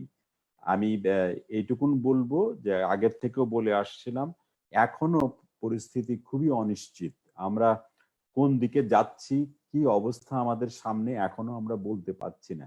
ইটস কমপ্লিটলি আনসার্টেন একটা সময়ে আমরা কিন্তু আজকে আলোচনা করছি। প্রথম কাজ হলো এইবারের বাজেটেও সেটা নিশ্চয়ই রিফ্লেক্টেড হবে আমার ধারণা, আমরা বেঁচে থাকবো কি করে। বিশেষ করে আমরা বলতে আমাদের যারা খুবই ভালনারেবল তাদেরকে বাঁচিয়ে রাখাটাই হবে আমাদের প্রধান কাজ। বেঁচে থাকার বাজেট, এবারের বাজেট হতে হবে বেঁচে থাকার বাজেট। বেঁচে থাকলে তারপরে আমাদের অর্থনীতি, তারপর অন্যান্য অনেক কিছু নিয়ে আমরা আলাপ করতে পারবো যদি আমরা ভালোভাবে বেঁচে থাকি।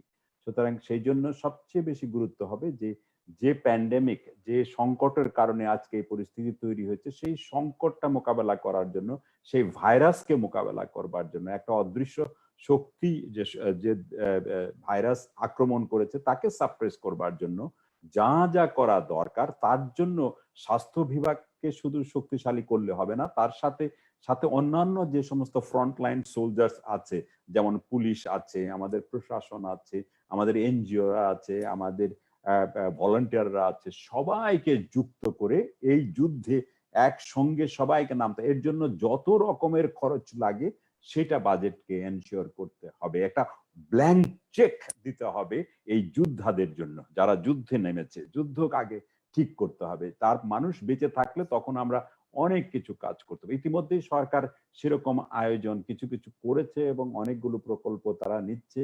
এখনো পর্যন্ত একেবারে যারা গরিব মানুষ, যারা দিন আনি দিন খায়, তাদের কাছে এখনো অনেক সমস্যা কিন্তু রয়ে গেছে। তাদেরকে আমাদের যেমন করে হোক তাদেরকে খাওয়ানো পড়ানোর সুযোগ আমাদের করে দিতে হবে। খাদ্য হয়তো প্রচুর থাকবে, কিন্তু যদি পারচেজিং পাওয়ার না থাকে মানুষের হাতে, সেই খাদ্যটা তারা সংগ্রহ করবে কি করে? রিলিফ দিয়ে সবাইকে তো বাঁচিয়ে রাখা যাবে না। সেই জন্যই আমরা নগদ সহায়তার কথা বলেছিলাম এবং সরকার খুবই, আমি খুশি যে সরকার অন্তত নীতি হিসাবে সেটা গ্রহণ করেছেন। এখন এই নীতিটা বাস্তবায়ন করতে গিয়ে কিছু কিছু হয়তো সমস্যা হচ্ছে, কিন্তু এটাকেই বড় করে না দেখে লার্নিং বাই ডুইং, যেখানে যেখানে ভুল করছি ভুলগুলোকে আমরা সংশোধন করব। সরকারকে আমরা হতাশ করব না বা এত নেগেটিভ সমালোচনা করব না যে সরকার যেন আর সামনে যেতে ভয় পায়। আমরা তাদেরকে সাহস দেই এবং যেখানে যেখানে বিভ্রান্তি বা কিছুটা রয়ে গেছে, যেখানে আমরা মিসস্পেন্ডিং হচ্ছে, যেখানে খরচ ঠিক মতো হচ্ছে না, সেই সব জায়গাগুলোকে আমরা আইডেন্টিফাই করি এবং সেটাকে সমাধান করবার চেষ্টা করি। ডিজিটাল সলিউশন একটা বেস্ট সলিউশন, কিন্তু এটাকে ঠিক মতো আমাদের ব্যবহার করতে হবে। এই যে যেমন 50 লক্ষ পরিবারের কথা বলা হচ্ছে, অনেক প্রশ্ন উঠছে যে বিভিন্ন জায়গাতে এই তালিকাভুক্ত ঠিক মতো হয় নাই, কিন্তু এখনো কিন্তু টাকা সেই অর্থে ডিস্ট্রিবিউশন শুরু হয় নাই। এখন যদি সরকারকে সাহায্য করি, তাহলে আমরা সত্যিকার অর্থেই একটা ভালো ডিজিটাল তালিকা তৈরি করতে পারি কিনা বা এটাকে রিভিউ করতে পারি কিনা, এখনো সুযোগ আছে দেখবার জন্য। যেমন যেখানে যেখানেই গণমাধ্যম কিংবা সোশ্যাল মিডিয়া প্রশ্ন তুলছে, সেখানে কিন্তু রিভিজিট করে সেগুলো বন্ধ করবার চেষ্টা করা হচ্ছে এবং চলছে। আমি একটা ছোট্ট কিউ দিতে পারি। আমরা যদি একটা স্থানীয় প্রশাসনের কাছে, আমার কাছে অনুরোধ থাকবে, যাদেরকে আপনারা লিস্টিং করেছেন তাদের তো মোবাইল ফোন আছে, তাই না? প্রত্যেকের মোবাইল ফোন আছে না? সেই মোবাইল ফোনে গত 3 মাসে গড়ে কে কত টাকা মোবাইলে তারা মোবাইল বিল দিয়েছে। দেখুন, গরিব মানুষের বিল কিন্তু একটা নির্দিষ্ট অঙ্কের নিচে থাকবে, আর যারা একটু ভালো অবস্থানে তাদের বিল হয়তো বেশি হবে।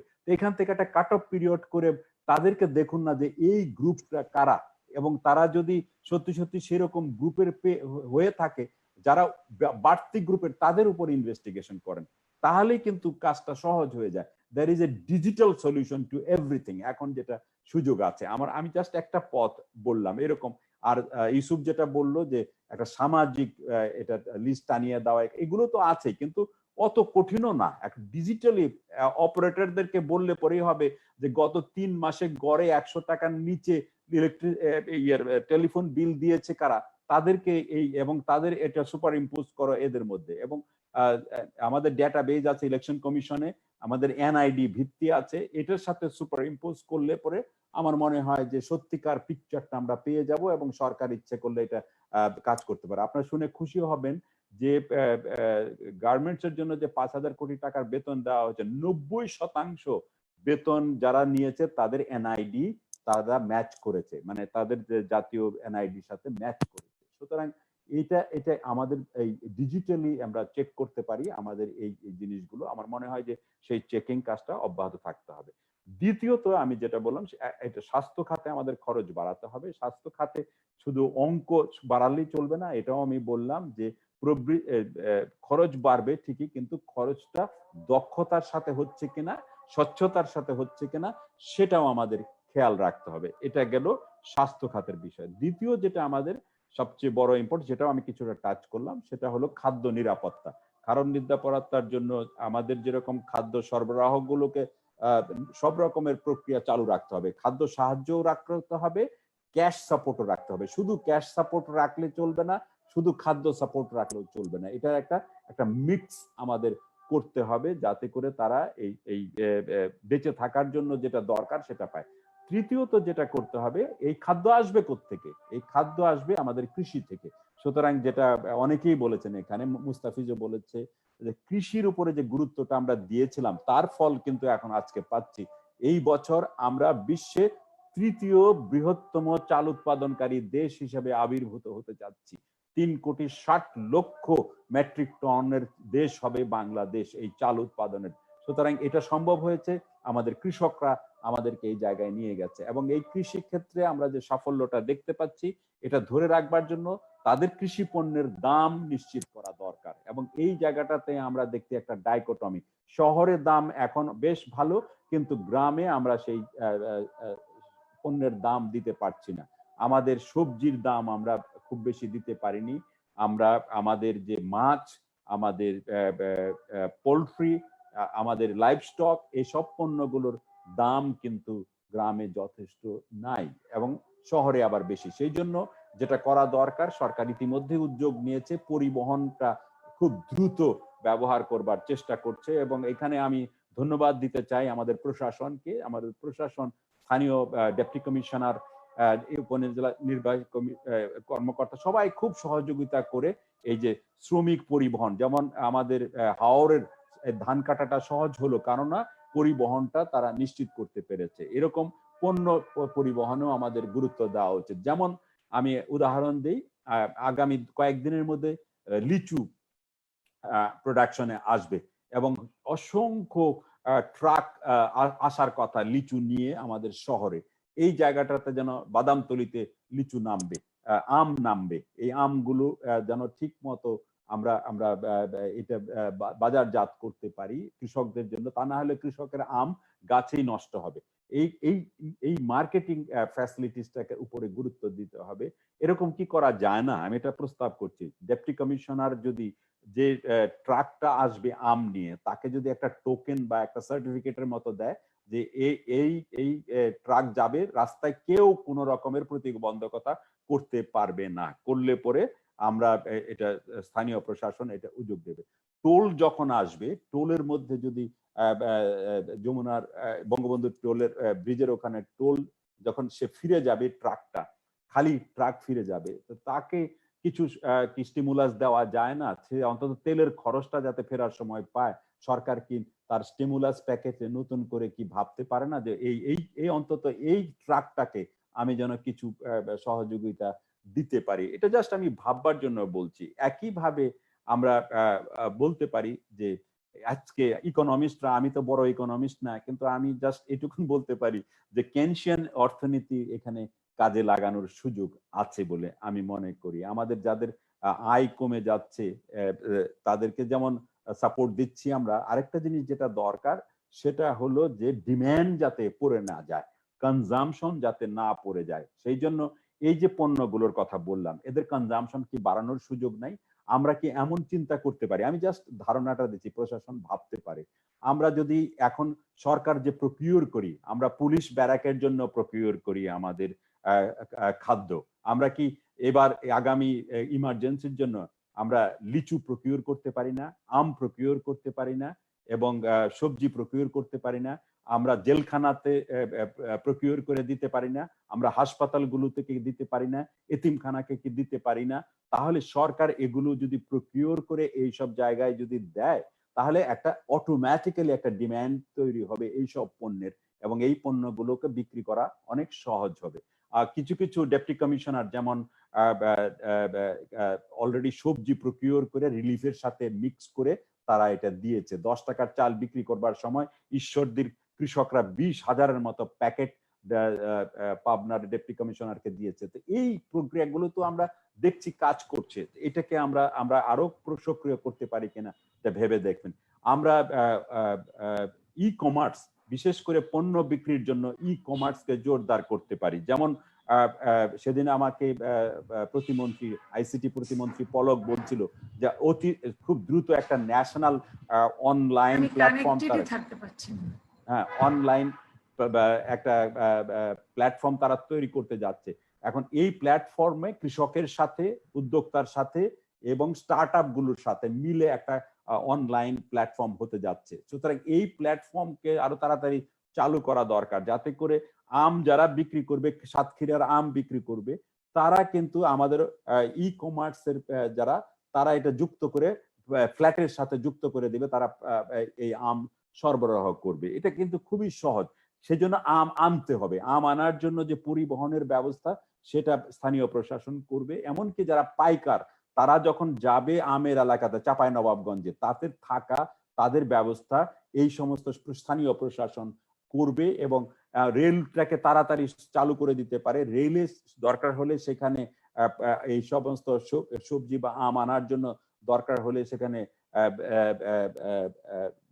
ব্যবস্থা করতে পারে, এবং কাভার্ড ভ্যান যেগুলো আছে, যেগুলো আগে অন্য মাল সংগ্রহ করতো, যেটা সেগুলোকে ব্যবহার করতে পারে এইসব পণ্যের জন্য, এবং তারা একটা ফার্মার্স মার্কেট খুলতে পারেন, এবং ঢাকা শহরে যেরকম ফার্মার্স মার্কেট আছে প্রত্যেক জেলাতে করতে পারে, প্রত্যেক জেলার সাথে অনলাইনে ই কমার্স চালু করতে পারে। এরকম করে আমরা কৃষিটাকে যদি বাঁচিয়ে রাখি তাহলে এই কৃষি আমাদেরকে বাঁচিয়ে রাখবে। এটা আমি আর ব্যাখ্যা বেশি করতে চাচ্ছি না। এরপরে যেটা করতে হবে, অর্থ কোথায় পাবো, যেটা নিয়ে ইউসুফ খুব চমৎকার একটা আলোচনা করেছে। আমার একটা সুনির্দিষ্ট প্রস্তাব থাকবে যে বাংলাদেশ ব্যাংক তার মতিঝিল অফিসের মাধ্যমে ইতিমধ্যেই ট্রেজারি বন্ডগুলো অনলাইনে বিত্তবান যারা প্রবাসী আছে তাদের কাছে বিক্রি করা শুরু করে দিয়েছে, এবং ওয়েজার্নার্স বন্ড এবং প্রিমিয়াম বন্ড বিক্রি করবার জন্য তারা তৈরি হচ্ছে এবং হয়ে গেছে আমি যতটুকু শুনেছি। ইমিডিয়েটলি শুরু করে দেওয়া উচিত। যারা বিদেশে, যারা একটু ভালো আছেন প্রবাসী যারা, তারা ওদের দেশে বন্ড কিনলে 1%ও তারা লাভ পায় না। আমার মনে হয় যে এই সব অনলাইনে যদি তারা বন্ড বিক্রি করতে পারে বাংলাদেশে, তাহলে এটা দ্রুত আকারে আমাদের এখানে ফরেন এক্সচেঞ্জ যেটা ঘাটতি পড়বে, এক্সপোর্ট কমে যাবার কারণে, রেমিটেন্স কমে যাবার কারণে, তার বড় অঙ্ক এখানে খানিকটা আমরা যুক্ত করতে পারবো বলে আমার ধারণা। একই সঙ্গে ইউসুফ যেটা বলেছে, ADB, IMF, world bank, AIB, Islamic development bank, এদের কাছে আমাদের ইকোনমিক ডিপ্লোমেসি এত বাড়াতে হবে যে আমরা এই বছর 4.6 এর মতো বোধহয় চেয়েছি। আমি মনে করি যে আরো আমরা চাইতে পারি। অনেকগুলো ইমার্জেন্সি প্যাকেজ তারা চালু করেছে, এবং যেই পর্যন্ত এই ইকোনমিক ডিপ্লোমেসির মাধ্যমে আরো বেশি এই সহযোগিতা যদি আমরা নিতে পারি, এটা রেট অফ ইন্টারেস্ট কম, এটা লং টার্ম, এটা আমরা করতে পারি। এটা পেতে পেতে যে সময়টা লাগবে, এই সময়টার জন্য আমরা ব্যাংকের উপরে চাপ সৃষ্টি না করে আমরা যেটা করতে পারি, আমরা বাংলাদেশ ব্যাংকের যে ব্যালেন্স শিট এটা এক্সপান্ড করতে পারি, এবং এটা করছি আমরা, ইতিমধ্যে শুরু করেছি সেটা এক্সপান্ড করা। যেমন আমরা রিফাইন্যান্স স্কিম গুলোকে আরো বাড়িয়ে দিতে পারি। 20,000 কোটি টাকার SME ফাইন্যান্সের 10,000 কোটি টাকা রিফাইন্যান্স দিতে চাচ্ছে, আমি বলবো যে 20,000 কোটি টাকায় দেন। কৃষিতে যেরকম 24,000 কোটি টাকা দেওয়ার কথা, এটা প্রায় পুরোটাই রিফাইন্যান্স স্কিমের মধ্যে নিয়ে আসেন। 1 বছরের জন্য বা 2 বছরের জন্য এরকম করে একটা রিফাইন্যান্স স্কিম আরো বেশি বেশি করে চালু করেন। আমরা যেরকম বর্গা চাষীদের জন্য করেছিলাম একটা NGOর সাথে, এরকম নতুন নতুন প্রোগ্রাম বাংলাদেশ ব্যাংক দিতে পারে। ব্যাংকগুলো অনীহা প্রকাশ করবে এই কারণে যে তারা রিস্ক শেয়ার করতে চায় না। তো রিস্ক শেয়ার করার যে ব্যবস্থা করা দরকার, রিস্ক শেয়ার ফ্যাসিলিটিস তৈরি করা উচিত।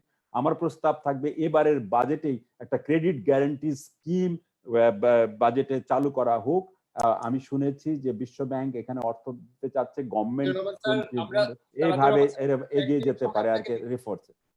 স্যার আতিউর রহমান স্যার 1 মিনিটের মধ্যে স্যার আপনার বক্তব্য শেষ করবেন। হ্যাঁ, আই সরি, আমি অনেক কথা বেশি বলে ফেলেছি। যাই হোক, এই এতে রিসোর্সটা মোবিলাইজেশন হবে। এবং সবচেয়ে বড় কথা ইউসুফ যেটা বলেছে, আমাদের একটা লং টার্ম এবং মিডিয়াম টার্ম রিকভারি প্ল্যানও সাথে সাথে করতে হবে। তবে এগুলো করার সময় পাওয়া যাবে। এই মুহূর্তে দরকার মানুষ বাঁচিয়ে রাখা, এবং মানুষ বাঁচিয়ে রাখবার জন্য খাবার দিতে হবে, তাদের চিকিৎসার ব্যবস্থা করতে হবে। আমরা করোনার চিকিৎসা করতে গিয়ে নন করোনার চিকিৎসার বড় ক্ষতি করে ফেলছি, সেই দিকেও নজর রাখতে হবে। হার্টের ব্যায়ামও যাদের হচ্ছে, তাদের হসপিটালে ডাক্তারদের নিয়মিত সুবিধা যাতে দরকার হয়, সেগুলো সমস্ত সুবিধা দিতে হবে। আবার সবকিছু সায়েন্টিফিক্যালি করবার চেষ্টা করতে হবে। আমাদের যারা ডাক্তার আছে, বিশেষজ্ঞ আছে, তাদের পরামর্শ নিয়ে আমরা ধীরে ধীরে কিভাবে আমাদের ইকোনমিকে খুলবো, সেটাও যেন একটা সায়েন্টিফিক নলেজের ভিত্তিতে স্টেজ বাই স্টেজ, ধাপে ধাপে সেটা খোলার চেষ্টা করি। গ্রামের অর্থনীতি শহরের চেয়ে অনেক ভালো অবস্থানে আছে। গ্রামের মানুষ স্বাস্থ্যবিধি মেনেই চলছে। গ্রামের অর্থনীতি এবং কৃষি আমাদেরকে বাঁচিয়ে রাখবে। 2009 সালেও আমরা লক্ষ্য করেছি যে অন্তর্ভুক্তিমূলক অর্থায়ন এবং ডেভেলপমেন্ট করে আমরা দেশকে স্টেবল ইকোনমি দিতে পারি। এবারেও আমরা পারবো। ওই অভিজ্ঞতাগুলোকে কাজে লাগিয়ে যদি ইনক্লুসিভ ফাইন্যান্স এবং ইনক্লুসিভ ডেভেলপমেন্ট স্ট্র্যাটেজিতে বাজেটে নিয়ে আসি, এবং বাজেট গতানুগতিক হলে চলবে না, যেটা সেলিম বলেছে, এটা আউট অফ বক্স চিন্তা করতে হবে। আমাদের সিকিউরিটি, আমাদের যে স্পেশাল ইকোনমিক জোনগুলোর মধ্যে থেকে স্পেশাল ইকোনমিক জোনে কয়েকটি বেছে নেন, সেটাকে শক্তিশালী করুন, সেটা ইমপ্লিমেন্ট শেষ করেন। কারণ চায়না থেকে যে বিনিয়োগ উড়ে আসছে সেগুলো ধরতে হবে, তা না হলে আমাদের মাথার উপর দিয়ে ভারতে চলে যাবে। ধন্যবাদ সবাইকে। স্যার অনেক ধন্যবাদ। আমরা এই পর্যায়ে আমাদের সাথে আরো আমাদের যারা অতিথি ছিলেন তাদেরকে আমরা পেয়েছি। তো আমাদের সাথে আমি দেখতে পাচ্ছি যুক্ত হয়েছেন অধ্যাপক doctor S M Maksud Kamal. অধ্যাপক doctor S M Maksud Kamal Dhaka বিশ্ববিদ্যালয়ের দুর্যোগ বিজ্ঞান ও ব্যবস্থাপনা বিষয়ে তিনি শিক্ষকতা করে থাকেন এবং ওই অনুষদের তিনি ডিন এবং আমাদের ঢাকা বিশ্ববিদ্যালয়ের শিক্ষক সমিতির তিনি সম্মানিত সভাপতি। তো মাকসুদ কামাল স্যারকে আমরা এই পর্যায়ে আহ্বান করছি স্যারের মূল্যবান মতামত জানানোর জন্য যে সামনের বাজেটে আসলে আমরা কিভাবে সরকারকে কি ধরনের পরামর্শ আপনি দিবেন। অধ্যাপক doctor S M Maksud Kamal.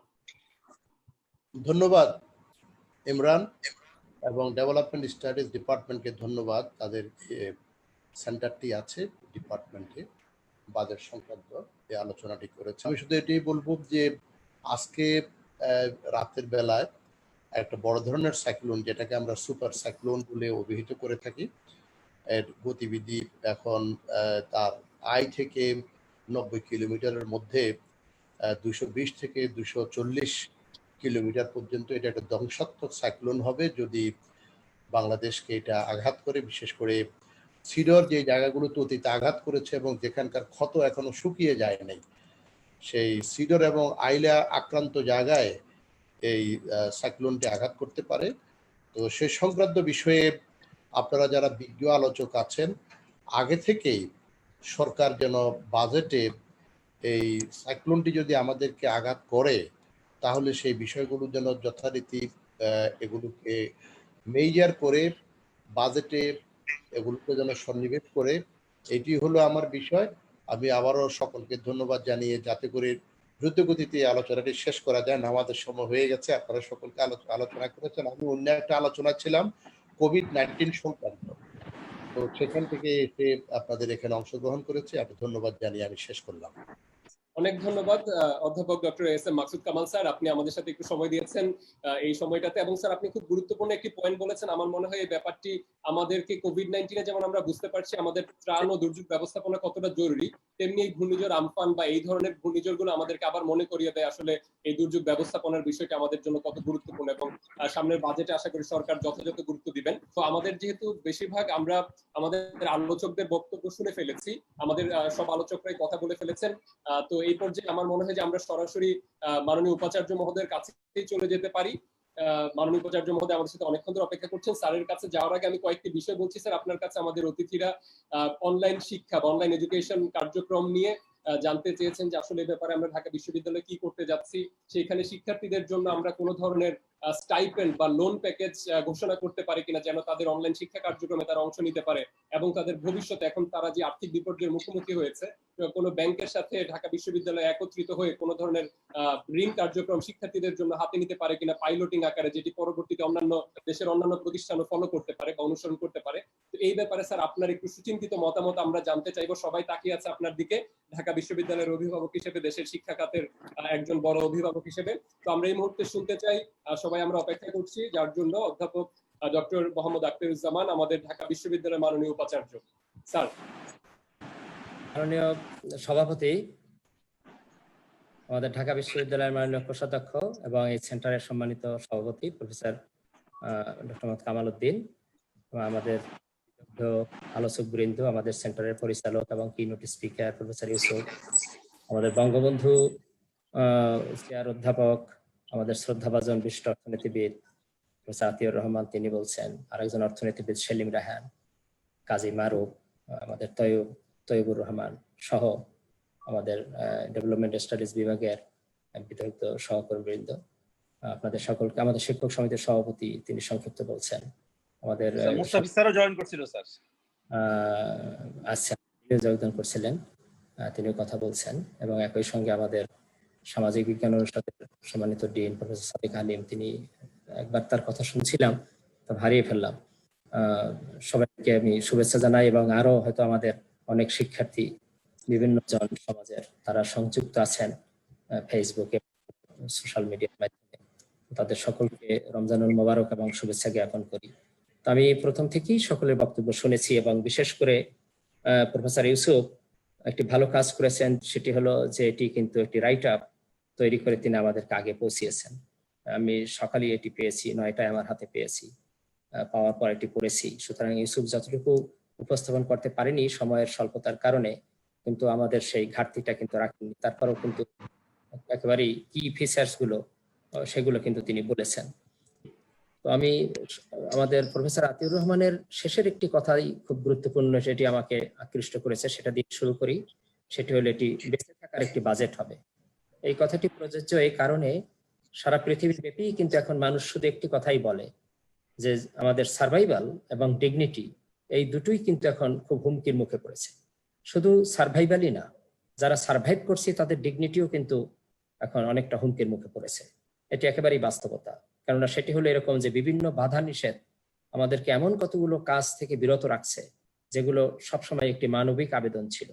সেই মানবিক আবেদনে যখন সাড়া না দিতে পারি, সেটি আমাদের যে ডিগনিটি, মর্যাদা, সেখানে আঘাত আনে। তার ফলে আমাদের এই দুটো বড় আকারের challenge, very survival existence and our dignity, এই দুটোই কিন্তু মারাত্মকভাবে থ্রেটেন্ড। তো সুতরাং সেগুলোকে সামনে রেখেই এখন বাজেটে বিশ্বের সকল জাতিই কিন্তু ওভাবেই বিন্যাস করছেন তাদের বাজেটে।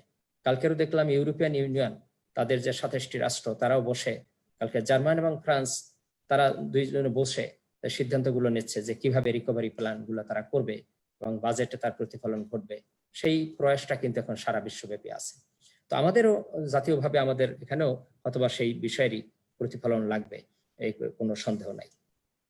আমি আর কয়েকটি বিষয় বলি। প্রফেসর মোস্তাফিজুর রহমান তিনি একটি কথা খুব ভালোভাবে আমাদের সদাই দৃষ্টিতে আনছেন।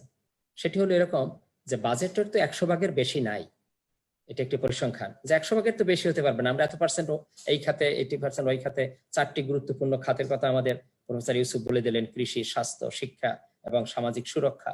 এই 4টি প্রায়োরিটাইজড ক্ষেত্র তিনি বললেন যে এখানে আমাদের অগ্রাধিকার দিতে হবে। সেই অগ্রাধিকারের ক্ষেত্রগুলো বলা হলো। তাহলে আরো তো ক্ষেত্র আছে, সেই ক্ষেত্রগুলোকে থেকে তো কাটছাট করতে হবে, কোনটা করবেন কোনটা করবেন না। সেই ক্ষেত্রে প্রফেসর মোস্তাফিজুর রহমান একটি চমৎকার সলিউশনের কথা কিন্তু বলছেন।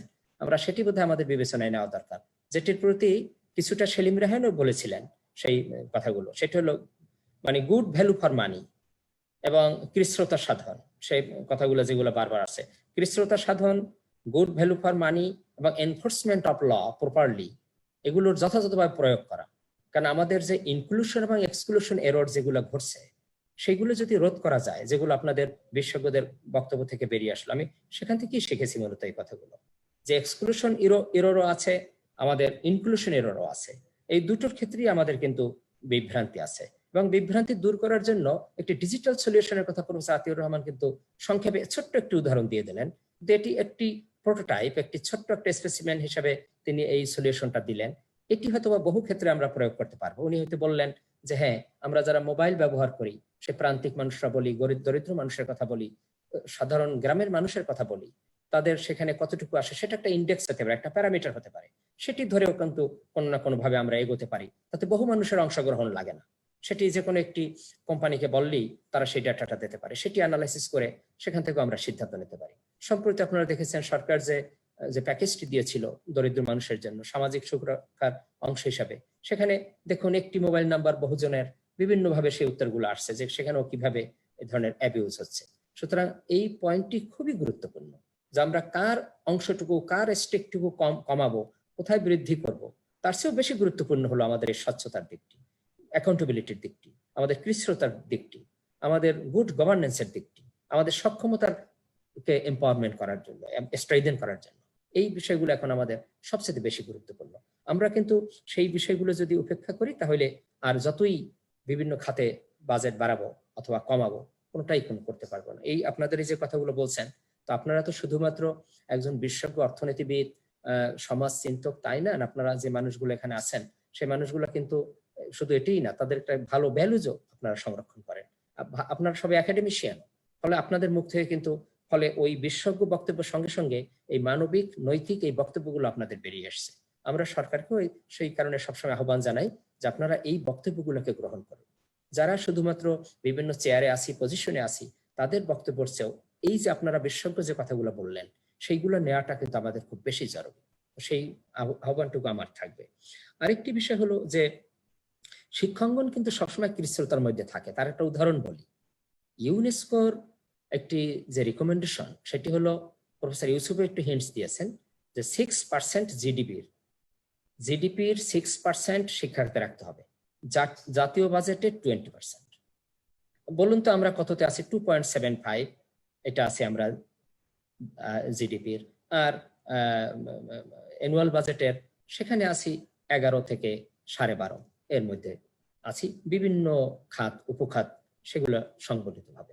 তো ফলে আমরা কিন্তু যেভাবে চলছি সেই বিষয়গুলো কিন্তু ওই কৃচ্ছ্রতার মধ্য দিয়েই চলতে হয়। আমাদের মাননীয় কোষাধ্যক্ষ উনি ভালো জানেন, উনি বিশ্ববিদ্যালয়ের এগুলো তো দীর্ঘদিন আমাদের এগুলো দেখে আসছেন, তিনি কিন্তু এগুলো জানেন যে আমরা কতভাবে হরেক রকম ভাবে এই খাত ও খাত এভাবে করে তখন আমাদের কিন্তু চলতে হয়। তো সুতরাং এই ক্ষেত্রে সবসময় আমরা পিছু টানের মধ্যেই থাকি, কিন্তু তারপরও ম্যানেজ করে যেতে হয়। যে ম্যানেজ করে যাওয়া সেটি এক ধরনের কৃচ্ছ্রতার মধ্যেই পড়বে, কিন্তু দেখতে হবে যে এর মধ্যেই কোথাও লুপহোলস আমাদের না থাকে। সে কারণে কৃচ্ছ্রতার অস্টারিটির এই শব্দটির প্রয়োগ আমাদের সর্বত্রই করা, যেখানে ঘাটতি আছে সেখানেও করার সুযোগ আছে, সেই ঘাটতির মধ্যেও আরো ঘাটতি না হয়। সুতরাং সেটিও কিন্তু আমাদের দেখার যথেষ্ট সুযোগ আছে, আমি এটা মনে করি। আপনারা আরেকটি কথা, যে কথাটি আমাদের মডারেটর সাহেব আমার বিশেষ দৃষ্টিতে আনলেন, যে আমরা কি শিক্ষার্থীদের জন্য অনলাইন শিক্ষা কার্যক্রমের, দেখুন এখানে কিন্তু দুটো এন্ড আছে।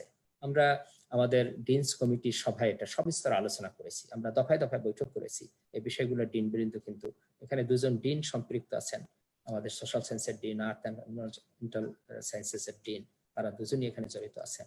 এবং আপনারা যারা সহকর্মী আছেন তারা হয়তো জেনেছেন যে আমরা কিন্তু সেই সম্ভাব্যতাগুলোকে নানাভাবে খোঁজার চেষ্টা করেছি। আমরা দুটো এন্ড আছে আমাদের, একটি হলো আমাদের এন্ড, প্রাতিষ্ঠানিক এন্ড, আমাদের শিক্ষক আমরা প্রশাসন যারা আছি সেই এন্ড, আরেকটি এন্ড হলো আমাদের শিক্ষার্থীদের এন্ড।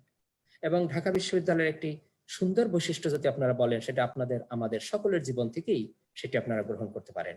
সেটি হলো আমরা এমন একটি জনপদ থেকে আসা, আমাদের শিক্ষার্থীরা এমন একটি অঞ্চল থেকে আসে, সারা বাংলাদেশের বিভিন্ন প্রত্যন্ত অঞ্চল থেকে আসে। তার পিছনে কারণ কি, যে কেন ঢাকা বিশ্ববিদ্যালয় প্রত্যন্ত অঞ্চল থেকে আসে, এর পিছনে মূল কারণ হলো আমাদের যে বিশ্ববিদ্যালয় ভর্তি, সেই ভর্তির জন্য ক্রাইটেরিয়া বা প্যারামিটার, একটি মাত্র প্যারামিটার আমরা এখানে ব্যবহার করি বা সেটির আলোকে এখানে বিশ্ববিদ্যালয়ে ভর্তি হয়, সেটা হল মেধা। সেই মেধার কারণে যখন আমরা করি, তখন আমরা কারো কোনো জাত, তার অভিজাত ফ্যামিলির কিনা, সে ধনাঢ্য ফ্যামিলির কিনা, সে প্রান্তিক জনগোষ্ঠীর কিনা, সেগুলো আমরা দেখি না। একেবারে শিক্ষার্থীরা তাদের নিজেদের মেধা, মনন, দক্ষতা সেটির মাধ্যমে এখানে ভর্তি হয়। ফলে অনেকগুলো চাহিদা তাদের থেকে যায়, অনেকগুলো চ্যালেঞ্জ তাদের জন্য কিন্তু সবসময় থেকে যায়। সেটি আপনারা আজকের এখানে যারা বিতর্কজন অংশগ্রহণ করলেন, তারা নিজেদের জীবন থেকেও যদি সেই উদাহরণগুলো নেন, সেটিও আমরা বলতে পারবো। আমাদের নিজেদের জীবন থেকেও সেগুলো একেবারে সুস্পষ্ট ভাবে প্রতিফলিত, যে ধরনের বিভিন্ন প্রতিকূলতা আমাদের আছে। একটি স্ট্যাটিস্টিক যেটা বলছেন একেবারেই সত্য, বোধহয় প্রফেসর সেলিম রাহান সেই বিষয়টি বলছেন, আমি জানি না সেটি ওনাদের হয়তো একটা ইন্ডিপেন্ডেন্ট সার্ভে হতে থাকবে, কিন্তু আমাদের ডিন বৃন্দ কিন্তু একটি সার্ভে করেছিলেন যে বিভিন্ন অনুষদে আমাদের শিক্ষার্থীদের কতটুকু এই টেকনোলজির মধ্যে, এই আইটি প্রযুক্তিতে কতটুকু তাদের প্রবেশাধিকার আছে, তাদের সাধ্যের মধ্যে আছে। সেখানেও কিন্তু আমাদের একটি যে প্রতিবেদন, আমাদের যে সার্ভে রিপোর্টটি বেরিয়েছে, সমীক্ষাটি, সেখান থেকে এভাবে এসছে যে অন্তত পক্ষে 40% আছে যাদের প্রবেশাধিকার আছে তথ্য প্রযুক্তির মধ্যে, ভালোভাবে ইন্টারনেট অ্যাক্সেস আছে, কিন্তু তারপরেও তাদের কিন্তু সাপোর্ট লাগবে। তারপরে তারা বলছে তাদের সাপোর্ট লাগবে। তাহলে বাকি 60% এর কিন্তু নেই। তারা বাকি 60% বলছে তাদের আরো সাপোর্ট লাগবে। আরো সাপোর্ট লাগবে মানে তাদের আইটি ইনফ্রাস্ট্রাকচার সেটি সরবরাহ করতে হবে। সুতরাং বুঝতেই পারছেন এটি হলো একেবারেই বাস্তবতা। একটি ফোন, অনেকেই আমরা খুবই সস্তাভাবে একটি কথা বলে থাকি যে সেটি হলো এখন একটি ফোন কান না আছে, এই কথাটি বলি একটা স্মার্টফোন কান না আছে, একটি ফোন কান না হাতে আছে, এই কথাটা বলি। সকলের হাতে একটা ফোন দেখছি সেই কারণে বলছি। কিন্তু একটি ফোনই যে যথেষ্ট নয়, এই ফোনের সাথে যে আরো অ্যাক্সেসরিজ দরকার হয়, এর সাথে যে আরো আনুষঙ্গিক কিছু উপাদানের প্রয়োজন হয় এই শিক্ষা কার্যক্রমের জন্য, এই ধরনের কাজের সংশ্লিষ্ট হওয়ার জন্য। ঢাকাতে বসে আমরা এই কয়জন মানুষ এখন সংশ্লিষ্ট হলাম, তাতেই দেখলেন কতবার কতজনকে কতভাবে ডিসরাপশনের মুখোমুখি হতে হবে। কেননা আইটি ইনফ্রাস্ট্রাকচার যেটা, সেটা স্ট্রাকচার্ড নয়, সেখানে আমাদের অনেক ঘাটতি আছে। আমরা সেটিও এখন চিহ্নিত করেছি। আমরা সেটি চিহ্নিত করেছি যে আমাদের একটা সলিড স্ট্রাকচার্ড আইটি ফাউন্ডেশন লাগবে, সেগুলো পুনর্নির্মাণ লাগবে, সেগুলোর ঘাটতি আমাদের আছে। যখন ওয়াইফাই নেটওয়ার্কের সাথে আপনি যোগ হবেন আর যখন কেবল লাইনে যোগ হবেন, তখন দুটোর পারফরমেন্স আপনি ভিন্ন ভিন্ন ভাবে পাবেন। এবং সেই ওয়াইফাই এর মধ্যেও গ্রেড আছে, সেখানের মধ্যে তফাৎ আছে যে কোন মানের ওয়াইফাই নেটওয়ার্কের মধ্যে আপনি আছেন। তো ফলে নানাবিধ বিষয়গুলো আমাদের সংশ্লিষ্ট আছে। আমাদের শিক্ষকরা অনেকেই, আমাদের ঢাকা বিশ্ববিদ্যালয় তো একটি ট্র্যাডিশনাল ঐতিহ্যবাহী একটি বিশ্ববিদ্যালয়, আমাদের অনেক সহকর্মী আছেন যে সহকর্মীদের হয়তো সকলেরই ব্যক্তিগত ল্যাপটপ সেটি কিন্তু নাই। অনেকেরই হয়তো অফিসে একটি ডেস্কটপ আছে, সেটি হয়তো ব্যবহার করছেন, অথবা তার নিজের মোবাইল ফোনটি ব্যবহার করছেন। কিন্তু এই অনলাইন শিক্ষা কার্যক্রমটির জন্য নিঃসন্দেহে একটি ভালো ল্যাপটপ এবং অন্যান্য যে কেবল নেট সংযুক্তের জন্য একটা স্ট্রাকচার্ড নেটওয়ার্ক সেটি আমাদের প্ল্যাটফর্ম থাকা, সেটি কিন্তু খুবই জরুরি। তো সেটির জন্য আমরা সেই বিষয়গুলো কিন্তু এখন খুবই ভাবছি। এক হলো শিক্ষার্থীদের কিছু চাহিদা আছে, সেটি আমাদেরকে দিয়ে এগুলো নিশ্চিত করতে হবে। আমরা দুটো বিশ্বাস মূল্যবোধে খুব গভীরভাবে ধারণ করতেছি। একটি হলো ইকুইটি, একটি হলো ইনক্লুশন, এবং একটা হলো পার্টিসিপেশন। এই পার্টিসিপেটরি, ইকুইটেবল অ্যান্ড ইনক্লুসিভ এই মূল্যবোধ, এই অ্যাপ্রোচ আমাদের শিক্ষা ব্যবস্থার মধ্যে ঢাকা বিশ্ববিদ্যালয়ের মূল্যবোধে এটি আমরা ধারণ করি। আমাদের শিক্ষার্থীদেরকে সম্পৃক্ত করেই তাদের এন্ডেড যে চাহিদাগুলো আছে সেগুলো আমাদেরকে মেট আপ করতে হবে।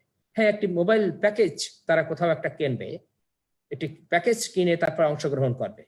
আপনি বলুন তো সেই প্যাকেজ কেনার, কেননা সম্প্রতি আমরা যখন আমাদের শিক্ষার্থীদের খোঁজ নেওয়া শুরু করলাম প্যান্ডেমিক সিচুয়েশনে আমাদের শিক্ষকরা অনেক মানবিক হয়ে গেলেন সকলেই, যেটা সবসময় আমাদের শিক্ষকরা এটা হয়ে থাকেন যে কোনো দুর্যোগে। এই সময় যখন এই প্যান্ডেমিক সিচুয়েশন যখন প্রিভেইল করলো, তখন আমাদের বিশ্ববিদ্যালয়ের সকল অনুষদ, সকল বিভাগ তাদের শিক্ষার্থীদের নিজ শিক্ষার্থীদের খোঁজ খবর নেওয়া শুরু করলেন। আমরাও সকলকে বিনীতভাবে অনুরোধ করেছিলাম যে আপনারা সকলে আমাদের নিজ শিক্ষার্থীদেরকে খোঁজ রাখি, যাতে ওই সেগমেন্ট করে একেবারেই ফোকাসড হয়ে যার ছাত্রগুলোর কোথায় কি অবস্থা আছে, এবং বিশেষ করে বিশেষ চাহিদা সম্পন্ন যাদের কোন চ্যালেঞ্জের মুখোমুখি আছে, দরিদ্রতা, সচ্ছলতা, এই বিষয়গুলো বিবেচনায় নিয়ে আপনার সাহায্যের হাত বাড়িয়ে দেন। এবং ঠিক সেটি আমাদের সহকর্মীরা কিন্তু করলেন, তারা সেই উদ্যোগটি গ্রহণ করলেন। সেই উদ্যোগটি গ্রহণ করতে গিয়ে তখন কিন্তু আমাদের কাছে আরো কতগুলো তথ্য আসলো, যেটি খুবই হার্টেনিং, সেটি খুবই আমাদেরকে কিন্তু নানাভাবে আরো ভাববার সময় সুযোগ করে দেয়। আমাদের এখন ভাবতে হবে যে আমাদের শিক্ষার্থীরা কিন্তু এইভাবে আছে। আমাদের হয়তো জীবনে একসময় এইভাবেই ছিল, হয়তোবা তখন এই তথ্য প্রযুক্তির এত সুযোগ ছিল না বিধায় অনেকেই হয়তো জানতে পারেনি, কিন্তু এখন কিন্তু আমরা আমাদের শিক্ষার্থীদের সেই বাস্তবতা আমরা এখন জানতে পারি, এবং সেটি আমাদের এখন আমলে নেওয়া খুবই জরুরি। তখন সেখানে অনেকেই কিন্তু বলছেন যে এখন এই মুহূর্তে তাকে আমি যতটা 200 টাকা যদি পাঠাই, 500 টাকাও পাঠাই, সেটিও তার জন্য একটি বড় রিকভারি, সেটিও তার জন্য বড় একটি প্যাকেজ, এই মুহূর্তে তার জন্য একটি বড় স্বস্তির একটি বার্তা তাকে দেয়। এবং সেই কাজটি আমাদের শিক্ষক সমিতি, ঢাকা ইউনিভার্সিটি অ্যালামনাই যৌথভাবে তারাও কিন্তু এই ধরনের একটি বড় প্যাকেজ তারা নিয়েছেন। কয়েক হাজার শিক্ষার্থীর তালিকা আছে যেখানে এটা করতে হবে, আমাদের এটা লাগবে। সেই কাজটি আমাদের অব্যাহত রাখছে। বিভাগগুলো, ইনস্টিটিউটগুলো, অনুষদগুলো তারাও নিজ বা ব্যক্তিগতভাবে অনেকে তার শিক্ষার্থীদের যাদেরকে চেনেন যে একটু অসচ্ছলতা আছে, বিভিন্ন হুমকির মুখে আছে আর্থিকভাবে, এই প্যান্ডেমিক সিচুয়েশন অন্য সময় হয়তোবা বিভিন্ন কাজ করতে পারে। প্রফেসর আতিউর রহমান একটু কথা বলছেন যে ওই গ্রামীণ অর্থনীতিতে এমন কিছু জিনিস আছে যে বিভিন্ন ভাবে তারা চলে যায় এবং সুন্দর থাকে, ভালো থাকে, নিজের হয়তো একটু উৎপাদন করে, যখন তার মোবিলিটি থাকে, স্বাভাবিক জীবন থাকে, বাড়ি থেকে কিছু একটা সাপোর্ট পায়, অথবা বাড়িতে গিয়ে অন্তত দুটো খাওয়ার সুযোগ পায়, অথবা কিছু একটা ব্যবস্থা হয় তার পণ্য সামগ্রীটাকে সরবরাহের জন্য। আমি আন্তরিকভাবে ধন্যবাদ দেই সরকারের কতগুলো প্রতিষ্ঠানকে, এবং সরকার সেই ক্ষেত্রে বিশেষ উদ্যোগ গ্রহণ করেছেন, এবং আমাদের সুযোগ হয়েছিল কোথাও কোথাও সরকারের সদয় দৃষ্টিতে আনার এই বিষয়গুলো, এবং সরকার যথার্থভাবে সেটি করেছেন। Bangladesh army, Bangladesh police, BGB, RAB তাদের ব্যবস্থাপনায়, এবং আমাদের স্থানীয় প্রশাসন, বিশেষ করে জেলা প্রশাসন, তারা কতগুলো বিশেষ উদ্যোগ গ্রহণ করেছে। আমি জানি না সেই উদ্যোগের মাত্রা এবং গভীরতা কত সম্প্রসারিত, কিন্তু সেগুলোকে বিশেষ মাত্রায় সম্প্রসারণ করা খুবই জরুরি, যেটি প্রফেসর আতিউর রহমান একটু বললেন, কিন্তু সেটির গুরুত্ব সবচেয়ে বড় আমাদের ইকোনমি রিকভারির জন্য। আমাদের ধারণায় এটি সবচেয়ে একটি প্রাইম বেসিক মৌলিক একটি জায়গা যেটিকে অ্যাড্রেস করা দরকার, সেটা হলো রুরাল কমিউনিটিজের রুরাল প্রোডাক্ট, এগ্রিকালচারাল প্রোডাক্ট, সেইগুলোর সরবরাহ, সেগুলোর ডিস্ট্রিবিউশন। সেটি যদি করা যায় তাহলে সেগুলোর ডিমান্ড বাড়বে, দাম পড়বে না। যশোর মাগুরা অঞ্চলের যখন চিত্রে আমরা দেখি যে কৃষকের ফসল, সে অনেক কত সুন্দর ফসল, যখন ছবিতে দেখি মনটা ভরে যায়, কিন্তু সেই কৃষক ঋণ নিয়ে 2 লাখ 3 লাখ টাকা নিয়ে তার খামারটি সাজিয়েছে, ভালো ফসল হয়েছে, ওখান থেকে তার 7 লাখ টাকা রোজগার হওয়ার কথা, মানে 3 লাখ 4 লাখ তার মুনাফা হওয়ার কথা। সেই 2 লাখ টাকার ইনভেস্ট করে 5 লাখ টাকা সে পেত, 3 লাখ টাকা তার বাৎসরিক ইনকাম হতো। এখন সেই 2 লাখ টাকা ইনভেস্ট করার পরে যে পণ্য আছে সেটির দাম তার 1 লাখও নাই। তখনই না সরকারি উদ্যোগগুলো নিয়ে তাদেরকে রিকভারি করলো। এটি একটা গুরুত্বপূর্ণ, যেমন 1 মিনিটের বাজার করলো আর্মি, বিজিবি করলো, এই ধরনের করলো। এর কারণ কি? একটি পদ্ধতির মধ্য দিয়ে ওই মালটি ওখান থেকে প্রকিউর করে বিশেষ ব্যবস্থাপনায় ট্রান্সপোর্টেশন করে সেটা একটা ওয়েল ডিস্ট্রিবিউশনের মধ্যে যেতে হবে। এইটি হলো একটি বড় কাজ, একটি রাষ্ট্রযন্ত্রের এটি হলো একটি মৌলিক কাজ। এই কাজটুকু করতে পারলে আমাদের সার্ভাইভালটাকে বড় আকারে থ্রেটেন করতে পারে না। এটি হলে তখন আমরা বেঁচে থাকতে পারবো। গতকালকে আমাদের একটি খবর হলো, আপনাদের এমনি জানার জন্য সকলকে বলছি, কারণ আপনাদের এরপর এটা বললে আপনাদের ভাবার সুযোগ হবে। সেটি হলো আমাদের দুজন শিক্ষার্থী, তার বাবা মামার সাথেই থাকে, ঢাকাতেই কাছাকাছি, একটি আমাদেরই কাছাকাছি আছে।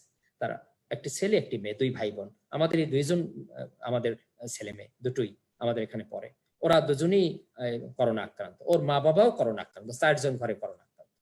বলুন তো এখন কি এখন এই পরিবারটির কি অবস্থা?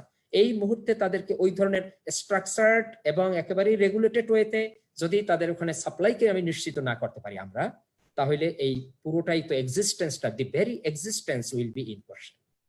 তো সেটি এই অ্যাটেনশন গুলো আমাদের, সেটির জন্য আমি আপনাদের যে কথাগুলো বলছেন আমি কথাগুলোর সাথে একেবারেই ই করি। এবং প্রফেসর সেলিম রাহানও একটা প্রজেক্টেড একটি আইডিয়া তিনি দিয়েছেন যে 19.5 19.5 থেকে আমাদের দরিদ্রতা 41% এইটা যে বাড়ার একটা ঝুঁকি রয়েছে যদি আমরা এই মুহূর্তে যথার্থভাবে না করতে পারি এবং এগুলো প্রলং করতে থাকি, এই ধরনের সিচুয়েশন, ইকোনমিটা যদি এই ধরনের থাকে, তাহলে আমাদের ঝুঁকির মধ্যে থাকবে। তো সবকিছু মিলে আমাদের এই যেটি একটি মধ্যে কথা আসে, সেটা হলো এখন বাঁচার একটি বড় আকারের এটা প্রশ্ন। তারপর অন্যান্য জিনিস, ঢাকাতে আমরা যারা যে মানুষগুলো আছি, সেই মানুষগুলোর মুখে খুব দ্রুত এই শব্দগুলো আসছে।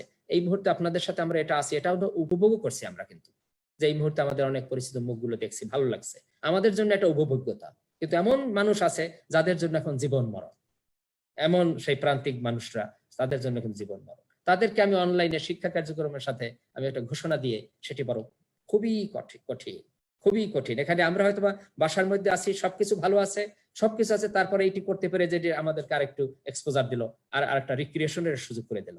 এতগুলো মানুষের সাথে কথা বলে আমাদের একটা মেন্টাল এক্সারসাইজ আমরা করতে পারলাম। এটা একটা খুব ভালো একটা কাজ হলো। কিন্তু অনেক মানুষের জন্য এই দিকে অ্যাটেনশন দেওয়ার, তার মনস্তাত্ত্বিক জগৎটি, সেটি আমাদের বিবেচনায় নিতে হবে। মেন্টাল হেলথই এই মুহূর্তে এতই ঝুঁকিপূর্ণ সারা পৃথিবী ব্যাপী, যে উন্নত বিশ্বে হয়তোবা তাদের জন্য হয়তো আরো বেশি।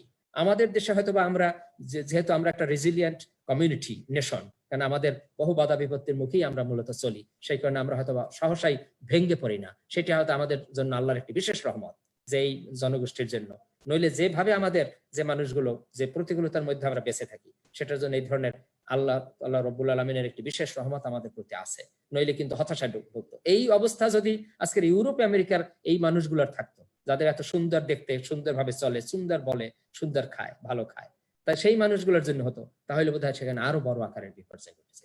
কিন্তু আমরা কিন্তু যেহেতু আমাদের এই অসীম সাহস সেটি আছে, আমাদের মহান মুক্তিযুদ্ধ অনুপ্রেরণা আছে, ভাষা আন্দোলন অনুপ্রেরণা আছে, প্রাকৃতিক দুর্যোগের অনুপ্রেরণা আছে, সবকিছুই কিন্তু সে অভিজ্ঞতাই আমাদেরকে এই ধরনের একটা অবস্থান পৌঁছে দিয়েছে। তো ফলে আমি আর কথা না পারে আমি আন্তরিকভাবে ধন্যবাদ দেই। আমরা কতগুলো যেটি ইমরান শেষে বলছিলেন যে আমরা সেই বিষয়গুলোতে যাচ্ছি, কিন্তু সেই তুরস্কের একটি বিষয় ক্রিস্তার জন্য সেই বিষয়টি আপনাদের সকলেরই নজরে আসছে, যেটি সে উসমানীয় আমলে অনুসৃত হতো, যে ওই যে বাস্কেট কালচার, যে আমি 4টা রুটি কিনি, 2টো রুটি বাস্কেটে রেখে যাই আর 2টো রুটি নিয়ে চলে ঘরে যাই।